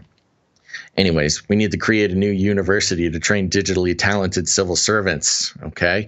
Accelerating the adoption of new technologies by the U.S.'s intelligence agencies. Pretty sure they're on top of that, but okay. While the members of the commission serve in a personal capacity, many of the companies they work for have bid for Pentagon and other government AI contracts. So there you go. All right, and then it goes into chips, the problem with computer chips and how they're all built in China or surrounding territories, and how that's a big problem for us too. But that's more boring. Any luck on the AI initiative? Yeah, office? I got it right here. This is the VentureBeat.com. What this bald eagle and neural network depiction have to do with future U.S. AI strategy, January 12th, 2021. Yeah, there it is. Logo. So that's weird. Biden must have exploded it. Or these people are just dumb and not paying attention. Yeah, that's more possible. BBC, they don't know all the stuff happening in the Americas. But yeah, I can totally see Biden Trump's a bad man. Just get rid of everything he did. Just start with a clean slate. Yeah. Even the AI initiative start office. From scratch. I'll make my own vaccine. Don't use Trump's vaccines. He's a bad man. We got to work on our Biden impersonations. Come on, man. I know Biden's Trump's hard. Not president anymore. Biden's kind of hard because he just kind of drones on. He doesn't really. Yeah. I don't know. All right. We'll work on it off air. we'll work on it. It's a part of our homework. But so I thought this was interesting as well because quietly. This news here that I have from WashingtonTechnology.com is happening. Maximus makes $430 million deal for Attain's federal arm. I'm like, what is all this stuff? Maximus has added Attain's federal business to its portfolio in a $400 million deal that brings more capabilities around artificial intelligence and machine learning. Attain keeps its non-federal business and will use the proceeds to make investments, including acquisitions, to accelerate the growth of that business. Maximus officials said the acquisition was a, quote, natural fit and logical next step for the company because it builds on two pillars. Two pillars? What? I'm having trouble following this. Who is Maximus? What is who? What's going on? I think we'll get there. I had problems too when I first started. I was like, what is this? Is this even America? Like I was unsure it was even in America, but I guess it is. Accelerating digital transformation and further expansion of its federal presence. Quote, their competencies are right in two sweet spots of where the government is going, AI and machine learning, said Tom Romeo, president of Maximus's federal business. Quote, these are key areas where we'll see a big expansion. So Attain give our competencies a jump start. Attain's federal business will fall under Romeo's federal group, but will operate as its own business unit under now former Attain's chief operating officer, Manish Agarwal. The rest of Attain federal management team also has moved over to Maximus. Romeo has said Attain Federal also brings in Maximus. Romeo said Attain Federal also brings to Maximus new customers such as the Defense Information Systems Agency, Energy Department, and Securities and Exchange Commission. Maximus should add about $120 million and $140 million in revenue for its current fiscal year. Quote, customers will see a company with a tremendous track record. Attain will bring new contracts with it, including a $2.5 billion SEC One IT services contract. Attain is one of 3 large businesses on the vehicle. Other new vehicles include the Army ITES contract and Centers for Medicare and Medicaid Services, strategic partners acquiring readiness vehicle. But Maximus also will bring more large business contracts to Attain Federal. Quote, that was one of their challenges. They didn't just have the contract vehicles, Romeo said. Now they'll have access to Alliant 2 and NIH, the National Institute of Health, CIOSP3M, as well as agency-specific vehicles with the Homeland Security Department and Centers for Disease Control and Prevention. I mean, I was like, what the heck are they talking about? And then as I read this, I'm like, oh, this is like the one-for-all AI company that's providing AI and machine learning for like every government arm, it seems like. Okay. Attain. They're called Maximus. Attain was represented by the investment bank Baird, who said transaction illustrates 2 priorities in the government market, increased adoption of digital capabilities by agencies, and how companies with scale and differentiated capabilities can command strong interest from buyers. The addition of Attain Federal bolsters Maximus's automation and digital expertise that the company says will help it design, develop, and deliver improved solution to its customers. Maximus's digital transformation strategy wants to offer new methods for citizen engagement and to help government customers modernize their programs. Attain Federal also adds to Maximus's applications and development capabilities, cybersecurity, advanced analytics, and machine learning skills, the company said in the announcement. Having complementary customer bases will create opportunities for Maximus to grow its federal businesses, according to Romeo. Quote, there really is very little overlap between us, Romeo said. And he sees a lot of opportunities to bring new capabilities to the market by combining Attain's AI and machine learning capability with Maximus's robotic process automation and FedRAMP work. So, yeah, I mean, it's very strange because, again, it's like quietly this Maximus company is like behind all kinds of AI for government. And I did try to look up exactly what this was, and I think, if I'm not mistaken here, Maximus is like, hold on, let me see here. I did have some information here. It's a foundation, and they just contract. Again, they're like one of these private companies. It's like a private-public partnership with the governments, and they have they build technology capabilities for, again, governments and other things. And their company here, well, this one's a little bit different with what I have here, but oh man, I lost that link. Here we go. They're an international leader in government services. Let me show the link here. With offices in 9 countries, Maximus offers unique advantage of presence, leading administration of Medicaid enrollment, perform more than 1.6 million assessment annually. They're in Australia, Canada, Italy, Saudi Arabia, Singapore, South Korea, Sweden, UK, and the US. And again, they just seem to be like this foundation that just does Yeah, the weird thing is they're so vague too. Yeah, that's the thing you got to look out for when a company like that is so international, and especially in certain areas. If they're in the Middle East, they're in Israel and the U.S. and the U.K. I mean, oh my gosh, Lord help us if they're in China.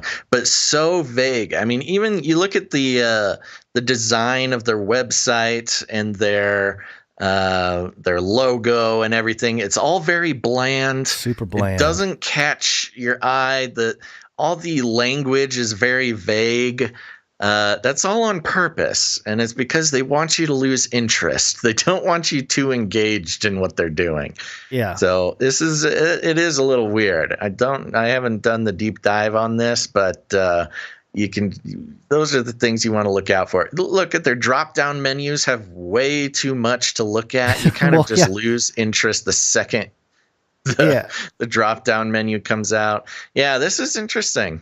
Yeah, I've never heard of them before. It's interesting that they're so involved and so big. $500 million acquiring another company. So much money and in so many countries. And if they really are the leaders in AI and machine learning, you would think at the very least you and I would have heard of them before. Yeah. It's very strange that they're coming out of nowhere and suddenly, so involved with government AI stuff. So they have these markets. They have 5 markets that they list, and one of them is federal programs. And that's where you go in and they talk about we are the go-to partner for federal agencies looking to transform their operations and infrastructure to better deliver on their mission and meet the growing expectation of citizens.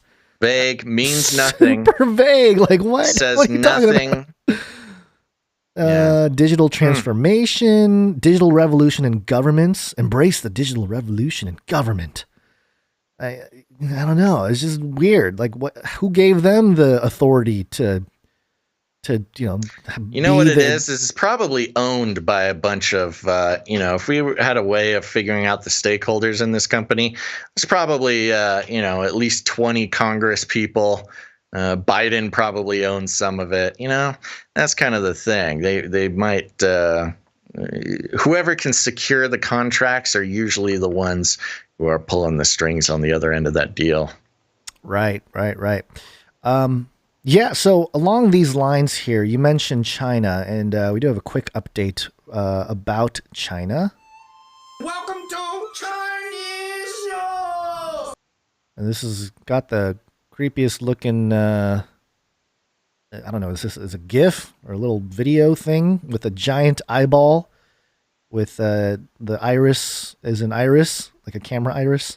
Okay. At the visual that is scanning all the lands of China, and this is a 1-0 article, and it's titled "China's Sharp Eyes Program aims to surveil 100% of public square." Yeah. And we don't have to go through the whole thing, but I'll read a few paragraphs here. One of China's largest, most pervasive surveillance networks got its start in a small country about 7 hours north of Shanghai. In 2013, the local government of Pingyi County began installing tens of thousands of security cameras across urban and rural areas, more than 28,500 in total by 2016. Even the smallest villages had at least 6 security cameras installed, according to state media. Those cameras weren't just monitored by police and automated facial recognition algorithms. Through special TV boxes installed in their homes, local residents could watch live security footage and press a button to summon police if they saw anything amiss.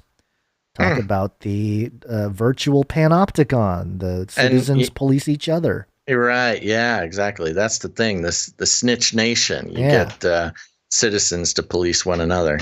The security footage could also be viewed on smartphones. In 2015, the Chinese government announced that a similar program would be rolled out across China, with a particular focus on remote and rural towns. It was called the Zhuiliang Project, or Sharp Eyes, a reference to a quote from Communist China's former revolutionary leader Mao Zedong, who once wrote that, quote, "The people have sharp eyes when looking out for neighbors not living up to communist values." Never a good sign when your program is named after Mao. Yeah, they still love that guy over there. Gee, He was the man, communist father. It's literally, we might as well be like, let's call it the Satan Eyes.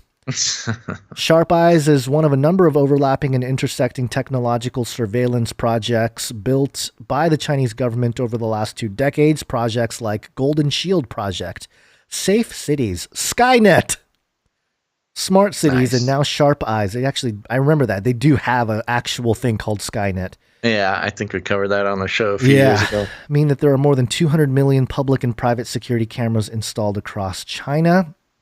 Every 5 years, the Chinese government releases a plan outlining what it looks to achieve in the next half decade. China's 2016 5-year plan set a goal for Sharp Eyes to achieve 100% coverage of China's public spaces in 2020. Though publicly available reports don't indicate whether the program has hit that goal, they suggest that the country has gotten very close. Did you ever have the feeling that you were being watched? So, I mean, there's a little bit left. We don't have to read all of it, but, that part of what I've always said about Revelation 13 and the mark of the beast and saying you can't buy or sell unless you have the mark, it suggests a total surveillance society where you and I won't be able to buy or sell even in secret, in a sense, because everything will be surveilled. Right. Yeah. Well, that brings up an interesting, set of possibilities when it's certainly a core part of the beast system, whether or not it has something to do with the mark. But yeah, there you go. They just keep making headway on this project. Yeah. And, I didn't know about the public viewing of the cameras, though. That's a little odd. Yeah. I guess if it's public space, though, it's not the biggest deal, except for, it's a very interesting concept. Yeah, I mean, if it was looking into somebody's window or something, that would be a little bit more egregious than a public square, but still. Sure, I guess. I understand that the idea of maybe in the public you don't have the privacy that you would like to have, but I mean, they just, having all those cameras and having each citizen watch each other seems to be a dream of the communists. Yeah, well, and more than anything, it's the psychological effect of, yes, anytime you're out of your house, anytime you step outside your door, you're being watched. So not only do you become policed by your neighbors, but you also police yourself a little bit more vigilantly, knowing that you're being seen. So, and as part, again, with the Panopticon, with the original Panopticon, the original concept of the Panopticon, which was a octagonal shaped prison where one guard could see into every cell, but the person in the cell could not see if the guard was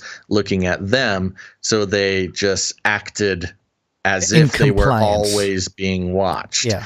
And that's where the psychological holdover is from this, what did they call it? Sharp eye thing, where if you're being watched at all times, whether or not, a human is actually judging you or not, you're going to bring that psychology into your home, not just out on the streets. Right. Okay. Cool, so man. China's so cool. Cool, man. Yeah, that's exactly what I thought when I read it. Cool, man. That's really cool idea, man.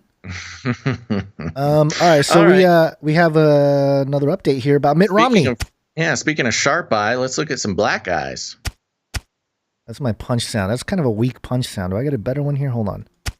Let me find how about this one? Oh, that's the same one. I guess that's the only one I have. That's weak. All right, go ahead. You gotta get like an old Batman punch sound. I know. I thought I knew I had a punch sound. I just thought it was a better one. Okay. Well, while you look for that, this is coming from NewYorkPost.com. Mitt Romney knocked unconscious, suffers black eye during fall. Senator Mitt Romney was knocked unconscious when he fell in Boston over the weekend, leaving him with a lot of stitches and a black eye. Quote, I took a fall, knocked me unconscious, but I'm doing better, Romney told reporters on Capitol Hill Monday night.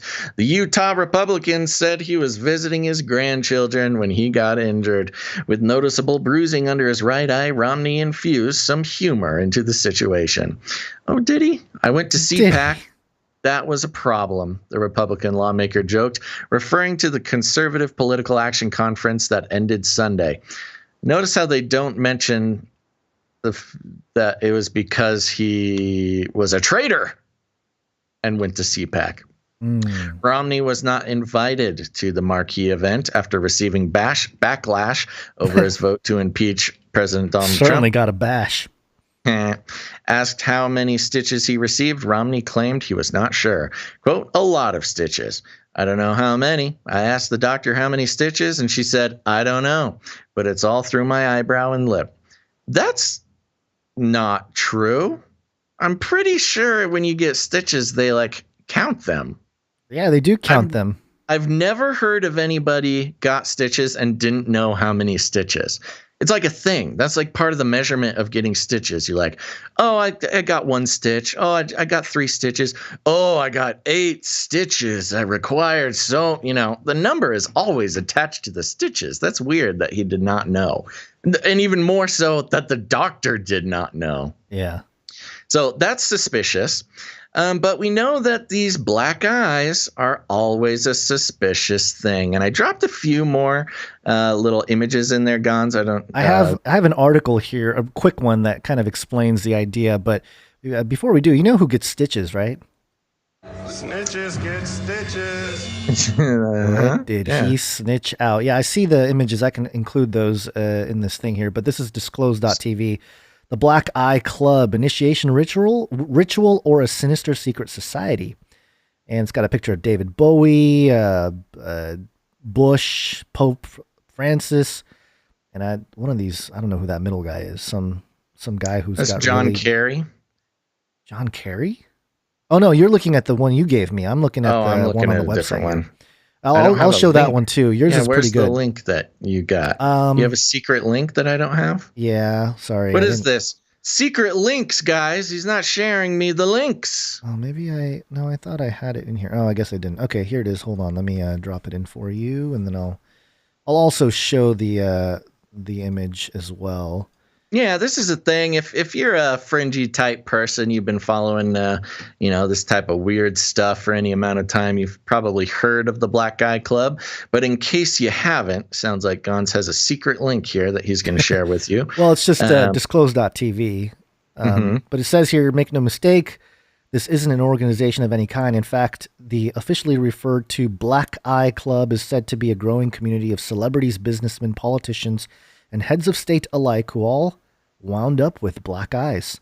Most of the sustained injuries have been more significantly impacted on the left eye or left-hand side rather than the right-hand side, although a mysterious wound. The list extends towards politicians like George Bush, musician Kanye West, and even influential Pope Francis. And they got all the pictures. It shows up here. a lot. Politicians or celebrities or musicians or even clergy people, they'll suddenly out of nowhere, they will appear in public with a black left eye. And, it's one thing. Look. I don't, Gons, when was the last time you had a black eye? I can't even remember. I honestly can't remember. I broke my nose at least maybe a decade or more ago. I think maybe I got a black eye then, but I can't remember the last time I had a black eye. But here's the thing: things happen. Black eyes happen. It's not, of course, the claim of coincidence is, always a viable thing.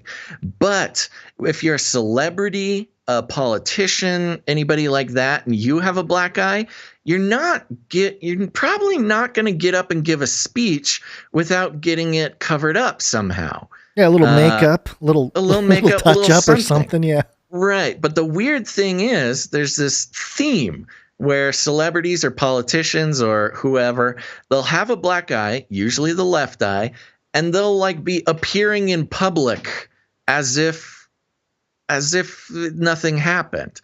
And then when they're asked about it, inevitably, every single time, oh, I hit it on a doorknob. Oh, I tripped. Oh, it's always something like that. You never hear like a real story, which, there's a connection, a kind of a sad connection with, the sort of stereotypical abused wife or something, shows up with a black eye and the excuse is, oh, that the drawer just jumped out and got me, So it's kind of got that weird little connection. But if you put up one of these images here that I threw in there. It's already up. It's been up the last minute or two. Once you start seeing them all together, it's kind of weird. I mean, you got Charlie Rose, Barack Obama, Pope Francis, Robert Downey Jr., John Kerry, George Bush, Kanye West, Ben Affleck, Harry Reid, Stephen Colbert, Prince Philip, John McCain, Reese Witherspoon, Richard Branson, Ryan Gosling, Madonna, Adam Sandler, Lacey Lawless, I don't know who that is, Michael Vartan. It's just all these well-known celebrities, politicians, and then of course John Kerry, John McCain, and then the Pope. There's some really big names. Some might put them under the category of elites. And, we don't really know why this happens. Again, it all could be a coincidence, but it's very strange. And they all connect with public appearances. It's like they're getting these black eyes and then like very specifically appearing in public to show it off. And yes, there's a lot of theories about whether it's an initiation or a punishment or this or that. But anyways, you can add Mitt Romney on the list. That could be it too. There you go. There was a mention here about one of the theories. Okay, so there are many theories to base facts about the black eye displayed over the internet. This usually ranges from secret society rituals and sometimes towards alien abduction. Even the absurdly scary soul scalping as a method to replicating alien consciousness into world leaders.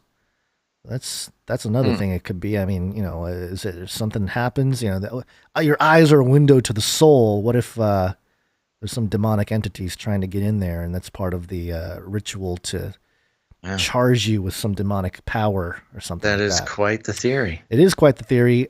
Obviously not confirmable in any sense, but it is strange. It is one of those things that, like you said, it's hard. People don't usually get black eyes in general. I mean, how many times does any one group of people get black eyes? I mean, besides Fight Club.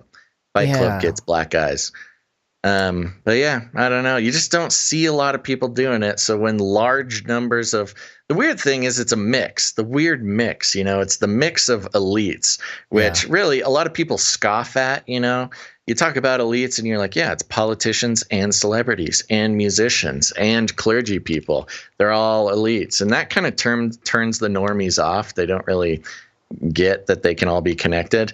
But then, all of those same groups of people showing up in public appearances with the same black eye, with the same lame excuse for it, hit my face on a doorknob. How many doorknobs are trying to assassinate these elites? Oh, apparently a lot. Even Chester Bennington, lead singer of Linkin Park, he died from a doorknob hanging. John Podesta had a black eye too. That's right. Yeah, Podesta had one. This was back a few years ago when he was getting a lot of attention. He showed up with a black eye one of those days. Yeah. So what do you think happened to Romney? What do you think his... I don't know. It's very interesting. It's hard to say. And because we don't know exactly what it means, it's hard to say. I mean, sure, Mitt Romney certainly has got a lot of attention recently, sort of leading the charge against Trump in the election on the Republican side. Maybe that had something to do with it. Maybe he did get jumped at CPAC. Who knows? Yeah, but just not from who he says. Yeah, not as. I mean, he doesn't actually explain it. He just says He just says I visited my grandchildren and got a black eye. Maybe his grandchildren are in the Illuminati. Maybe they love Trump. They gave him a black eye for voting against the whatever it was. Is there a Trump with a black eye picture from any time in history? I don't know. I don't recall one. There's a BuzzFeed article about Trump's creepy eyes. Oh, you know what? Squids One on YouTube mentions lobotomies. Oh. That is, you do lobotomies through the eye socket. Oh, and I think you do get a black eye. There you go. That's interesting. Romney, you're thinking too much, buddy. Yeah, maybe. We're going to drop you down a notch. Extracted a part of their frontal lobe to calm them down or something. Yeah, that's true. All right. Well, we'll keep an eye on this story. Nice one. Okay, so that's all the politics. Of course, it extends into other areas, and as most of these stories do. But we got one, this is more mainstream topic, but it's worth mentioning here. Cancel culture. This is apnews.com. 6 Dr. Seuss books won't be published for racist images. You heard about this, right? Dr. Seuss is canceled? Yes, at least 6 of the books. No, I didn't hear about this. It's funny because I was telling my wife about it, and she's like, "Oh, we should pick up those books." So I went on Amazon and eBay. Already gone? Well, they're still out there, but I'm not paying $750 for a Dr. Seuss book. You know? I mean, which ones are they? I'll read them here. 6 Dr. Seuss books, including "And to Think That I Saw It on Mulberry Street" and "If I Ran the Zoo," will stop being published because of racist, insensitive imagery. The business that preserves and protects the author's legacy said Tuesday. Oh, you see, if you get too big, you just have people that preserve and protects the author's legacy. Oh, it's just those 2 ones? I don't recall those 2. No, there's more. Yeah, well, the preserving of the legacy is weird. Because that's what happened with, Disney. They try to protect Disney's legacy when he was a complete weirdo. Yeah. Quote, "These books portray people in ways that are hurtful and wrong," Dr. Seuss Enterprises told the Associated Press in a statement that coincided with the late author and illustrator's birthday. Oh, great. It's wonderful. Quote, "Ceasing sales of these books is only part of our commitment and our broader plan to ensure Dr. Seuss's Enterprises catalog represents and supports all communities and families," it said. The other books affected are Mig Elliott's Pool, On Beyond Zebra, Scrambled Eggs Super, and The Cat's Quizzer. The Cat's Quizzer. What's funny? I've never heard of any of those. Yeah, they're obviously not the real popular ones. Sounds like they've been trying to preserve his legacy and hide those for a while, because... Yeah. The decision to cease publication and sales of the books was made last year after months of discussion. The company, which was founded by Seuss's family, told AP, quote, "Dr. Seuss Enterprises listened and took feedback from our audiences, including teachers, academics," well, that's your first mistake, "and specialists in the, not that all teachers and academics are bad, but a lot of them that complain about this stuff are..." That's the center of the cancel culture, really. They're woke. Are you even woke? In the field as part of our review process. We then worked with a panel of experts, including educators, to review our catalog of titles, it said. In, quote, "And to think that I saw it on Mulberry Street, an Asian person is portrayed wearing a conical hat, holding chopsticks and eating from a bowl. That's what we do." Yeah. That's the thing. They confuse, stereotypical is not even the right word. It's just cultural truth. It's cultural indicators. Yeah. Is what it is. The cone hat and chopsticks, they're cultural indicators of it's not an Asian person. It doesn't, if the Cat in the Hat was swooping in and, making fun of the guy. Muddle, fuddle, waddle. Sorry, go ahead. What'd you say? Muddle, fuddle, waddle. I've been reading some Dr. Seuss to the 3-year-old. So there you go. Practicing. Yeah, if the cultural indicators, he's got the hat and was eating rice, and Cat in the Hat came in and was like, "You're eating rice. I see you do. You're bad, and I'm racist. I'm Dr. Seuss." Perfect. Then that might be a problem. Yeah, it gets even better here. Quote, "If I Ran the Zoo" includes a drawing of 2 barefooted African men wearing what appear to be grass skirts with their hair tied above their heads. Oh no, the racism. Boo. Books by Dr. Seuss, born Theodore Seuss Geisel, in Springfield, Massachusetts on March 2nd, 1904, have been translated into dozens of languages as well as in Braille and are sold in more than 100 countries. He died in 1991. He remains popular, earning an estimated $33 million before taxes in 2020, up from just $9.5 million 5 years ago, the company said. He hit the magic number. That's why they got to... Yeah. And I thought it was more. Yeah, I don't know. It's still... Is that Dr. Seuss? Is he alive or is he? No, did you not pay attention to what I just read? No, I missed it. What? That's his estate or his company or something? Yeah, he's okay. So he was born Theodore Seuss Geisel in September, Massachusetts, or Springfield, Massachusetts, March 2nd, 1904. Yeah, sorry, Springfield. He died in 1991.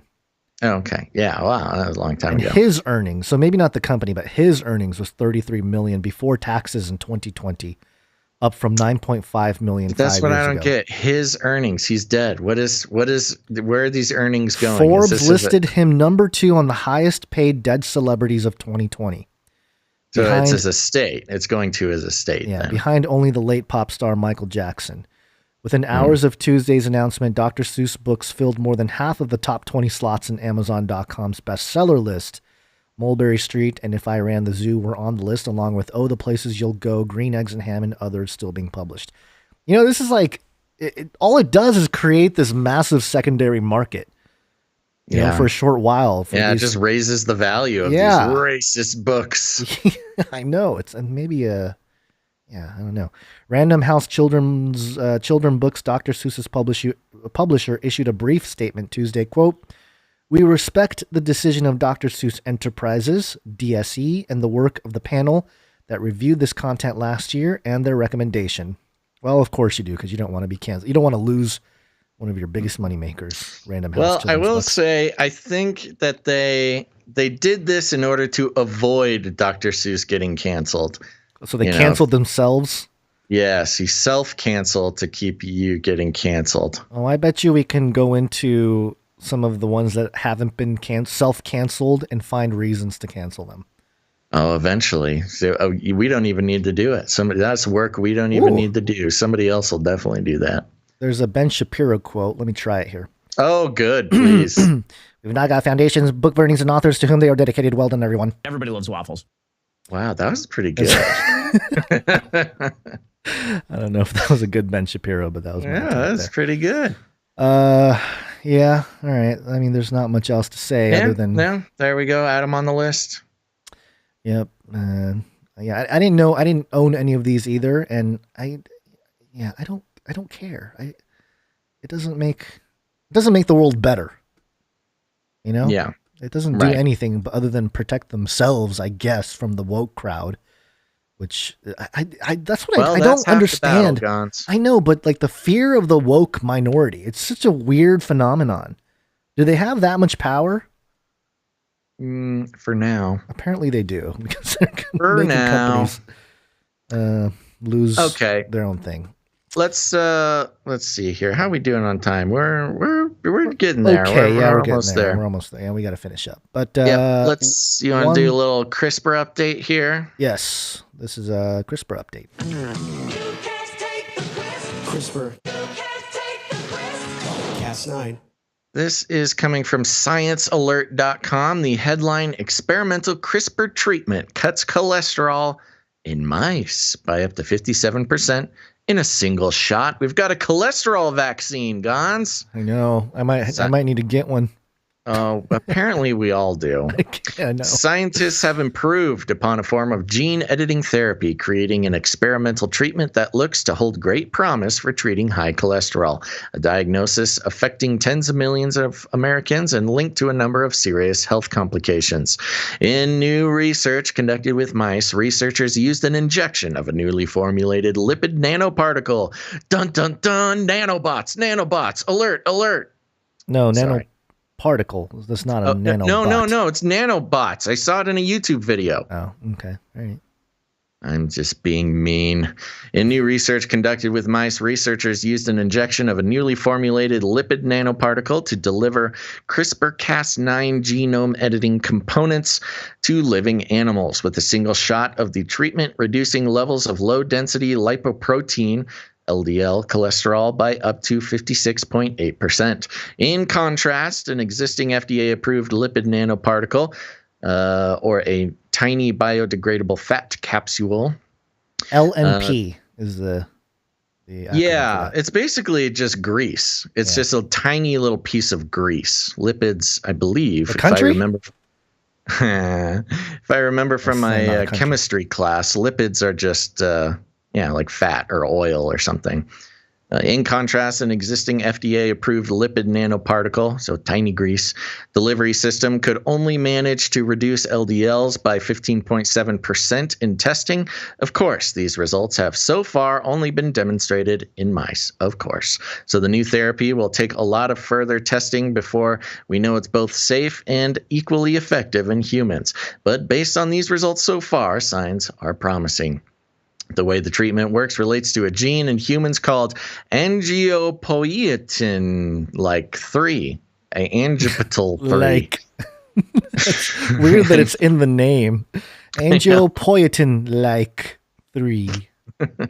Which produces proteins that inhibit the breakdown of certain fats in the bloodstream. People with a mutation in this gene tend to have lower amounts of fatty triglycerides and cholesterol in their blood without showing other kinds of health complications. And for years, scientists have been trying to recreate the process with treatments that effectively mimic the effects of mutation. Quote, if we can replicate that condition by knocking out the angiopoietin 3 gene in others, we have a good chance of having a safe and long-term solution to high cholesterol, says biomedical engineer Kuai-Bing Zhu from Tufts University. Quote, we just have to make sure we deliver the gene editing package specifically to the liver so as to not create unwanted side effects. Isn't that always the key? Yeah. That's the rub, isn't it? It'll fix you, except it might destroy you at the same time on delivery. So that's the long and short of it. Gets kind of technical on the second side here, but it does talk about RNA real quick. By packaging the LNP, that's the lipid nanoparticle envelopes with strands of engineered messenger RNA, mRNA, and single guide RNA targeting the angiopoietin 3 gene, the researchers could used CRISPR technology to knock it out. In turn, this reduces production of the angiopoietin 3 protein by about 2/3, which helps the body to break down fats before they build up in the bloodstream. So there you go, Gons. At the very least, we've solved mice high cholesterol. So our mice can live a longer, healthier life. Per usual, a lot of this stuff is so much of problem reaction solution. It's not like, hey, get a better diet, get some exercise. It's never that. It's the solution. It's like, oh, we'll just inject you with this mRNA to fix you with your high cholesterol. We need to change your genetics. We need to alter your DNA in order to so you don't have to eat any more celery. Well, that's the thing. It's like one big psyop. It's like, they just want you to keep.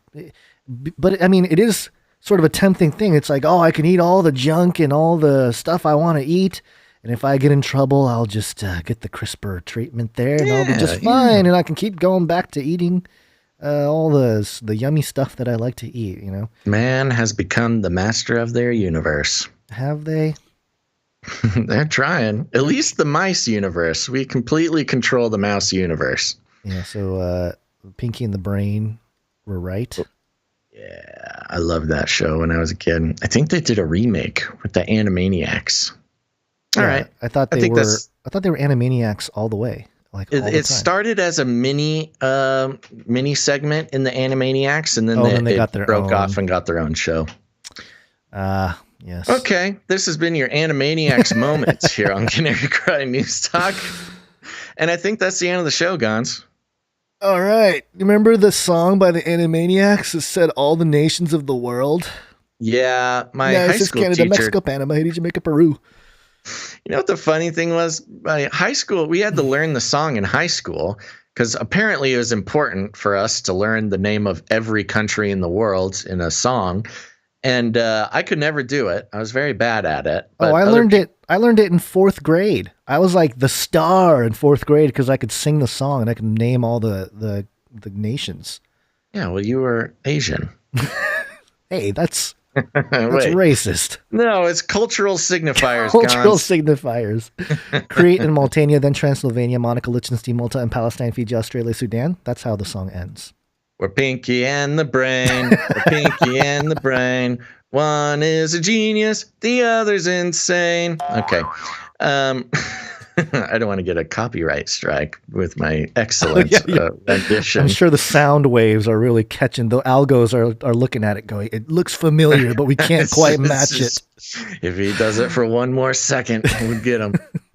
All right. I think we're done. You done? We're done. Yeah, we're done. We're getting silly. Yeah, we're losing our minds. Okay, everybody, this has been Pinky and the Brain. And you're Pinky now. Yeah, it's not too far off. Okay, what are we doing here? March 5th, Friday. We'll be circling back on Friday, which is March 5th. Put it on your calendars, turn on notifications. And before we get too far here, if you haven't done so yet, please hit that like button on the video. I see there's about 100 of you that haven't done that. And make sure to subscribe and turn on notifications. Like, subscribe, bell button, all. Like, subscribe, bell button, all. That's right. And thank you so much for tuning in. And a big old thank you to our producers for the show, episode 307. Make sure to thank your producers today, folks. That's producer Jacqueline, David, Sean, Shield Labs, Catherine, Jeffrey, Michelle, and Brian, Haley, Brian, Ciara, Cynthia, Alicia, and Philip E. Thank you to all of our producers for making this show possible. And also B-Dubs coming in with the cryptocurrency. Thank you very much. And, of course, thank you to all of our artists, as well as Jade Bouncerson, for adding so much to the show. We truly couldn't do it without all of our producers.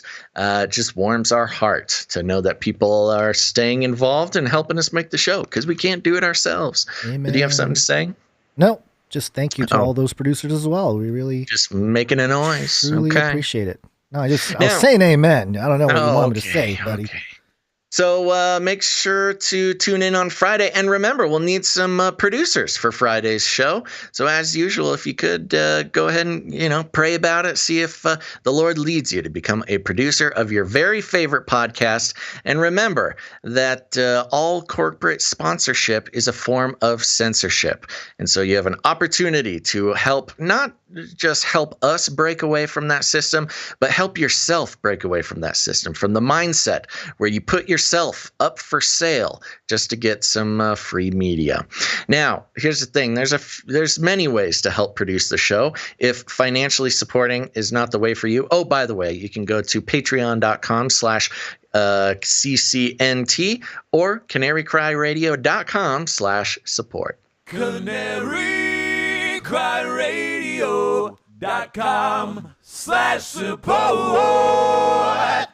There you go. And like I was saying, there's more than one way to support the show. If financially is not in the cards for you at the moment, you can create art, you can create jingles, create music. Remember, stick around after the show. We have the Canary Cry mixtape. If you create any piece of art that, whether it be musical or visual, make it related to the show, for the show, and send it in to canarycryradio@gmail.com for ease, and canarycryradio@protonmail.com for privacy. Thank you very much again to all of our producers, both financial and otherwise.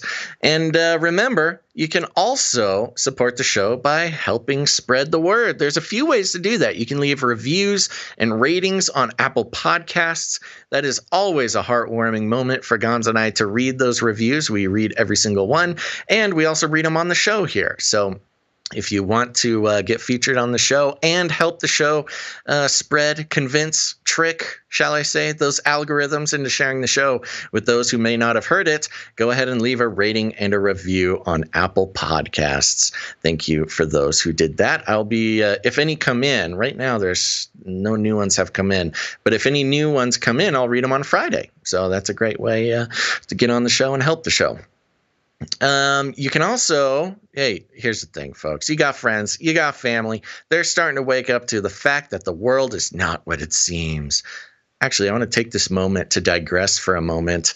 I was hanging out doing some motorsports, which was very fun with a buddy of mine. These are normies, and there's another normie there, sort of a extended side friend, and they asked me what I thought about the vaccine. And I kind of have a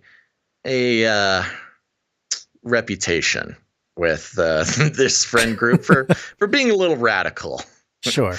And they asked me what I thought about the vaccine, and I gave my sort of standard normie answer, which is, it's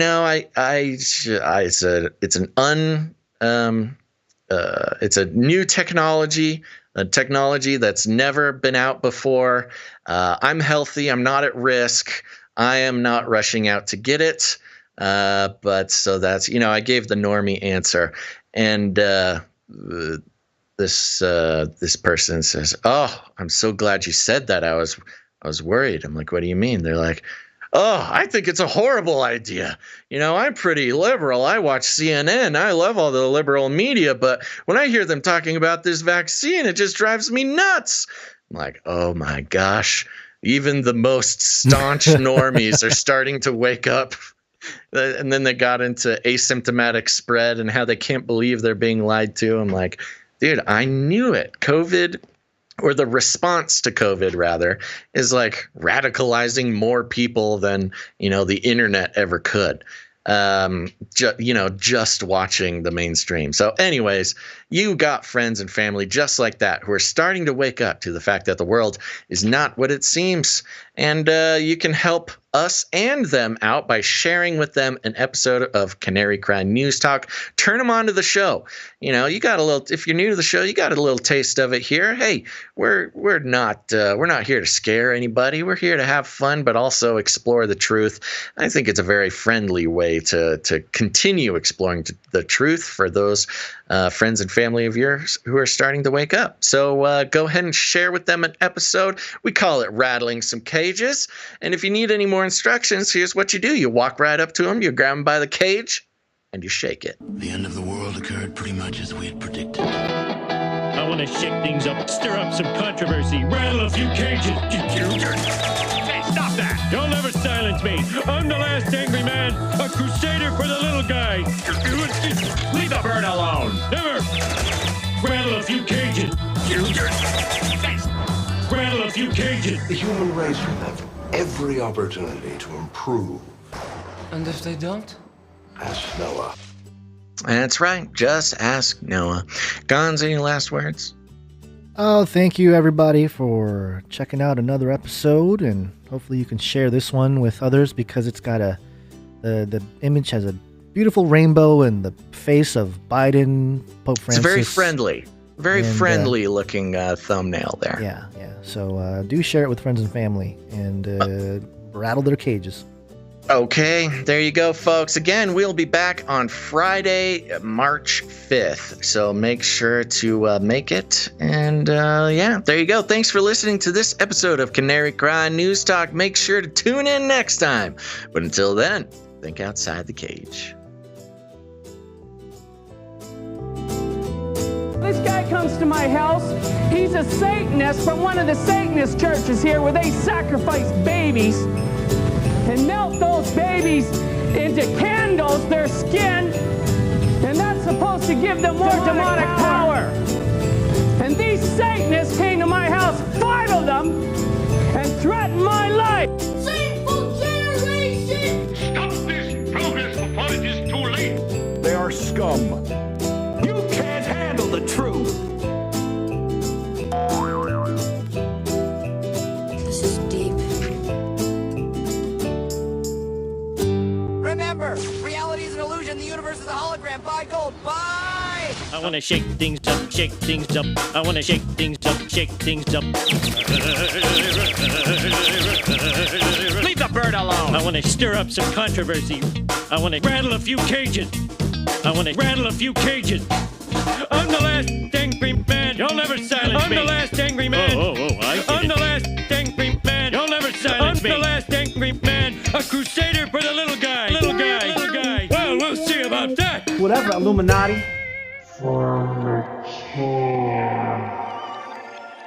Do pot. That's where I started. Light up a huge blunt. A joint. Give everybody magic mushrooms.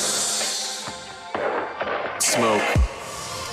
The CIA, I mean, lots of intelligence agencies have tested secretly dosing communities.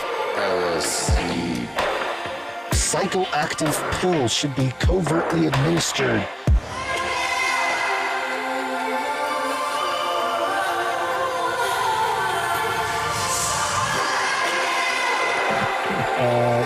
Just put me on some, I don't know. Give you a shot in the butt. Fluoride, oxytocin. Get a chemical hug. I did dabble, some of that robot crack. I know what it's like. It's a lethal recipe for disaster. You need help. If you're a pharmacist, you need to repent. Don't even get me started on bidets, man. Bidets, man. Bidets, man. I'm telling you, you were living the life, man. Bidets, man. Robot girls on one, all together it's an image. Robot girls on one, all together it's an image. Robot girls on one, all together it's an image. Robot girls on one, all together it's an image. It might seem scary, so frightening. Get ready for it. Don't push your button. Get in your spaceship. It will be over. Get in already.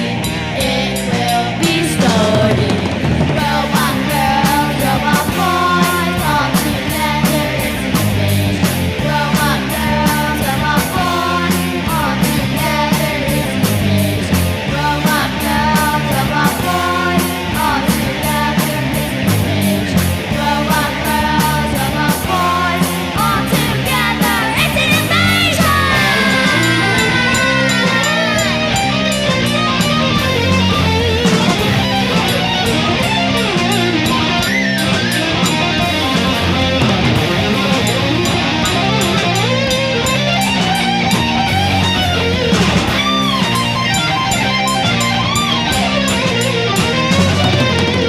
Robot girls, robot boys, all together it's an image. Robot girls, robot boys, all together it's an image. Robot girls, robot boys, all together it's an image. Robot girls, robot boys, all together it's an image. Now! Poly.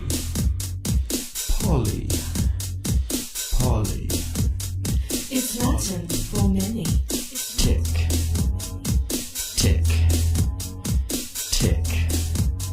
They'll suck your blood. Polytick.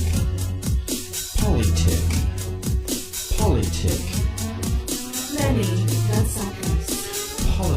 Politician. Politicians are politics. Don't let them drain you all away.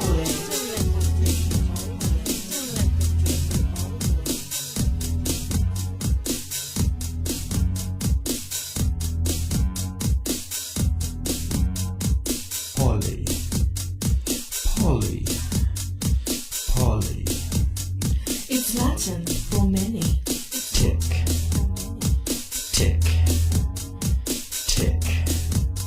They'll suck your blood. Polytick.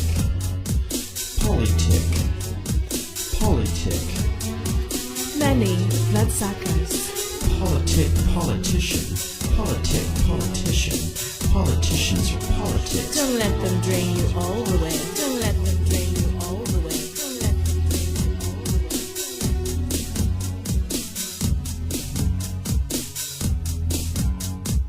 Left wing, right wing, left wing, right wing, left wing, right wing, left wing, right wing, left wing, right wing, left wing, right wing. Two wings, same bird. Two wings, same bird. Two wings, same bird. Two wings, same bird. Same bird. Poly. It's Latin for many. Tick. Tick. Tick. They'll suck your blood. Polytick. Many bloodsuckers. Politician. Politicians are politics. Don't let them drain you all the way. Don't let them drain you all the way. Don't let them drain you all the way. Don't let them drain you all the way. Don't let them drain you all the way. Don't let them drain you all the way.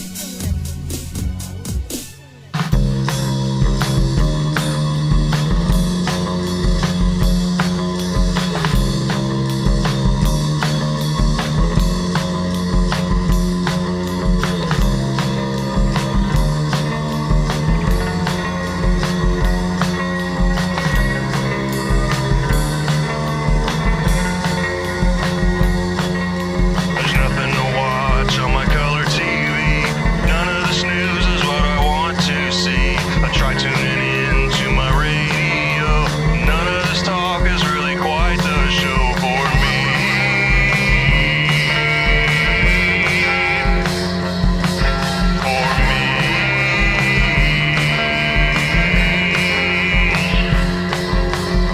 Finding good news is really quite the pain. Gotta find something I ain't got all day. Get on my YouTube, debates like the sun.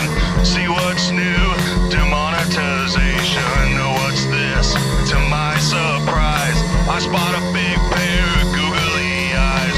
Click on the video and turn up the sound. What is this gem that I have found? Canary. Cry radio, cry, news talk, canary, radio, canary, cry, news talk.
Fun fact, I believe it was another fun fact.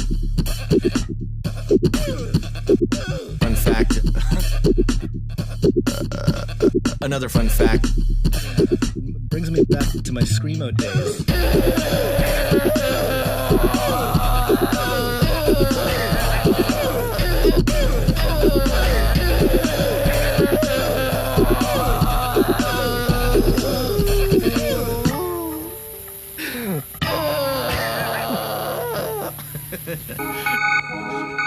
In the future, humans will be confined in a people's zoo. People, I'll keep you safe and warm in my people's zoo.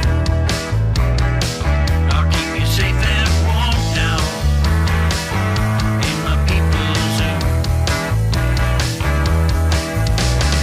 You, yeah, you in my people's zoo. I'll keep the cameras on.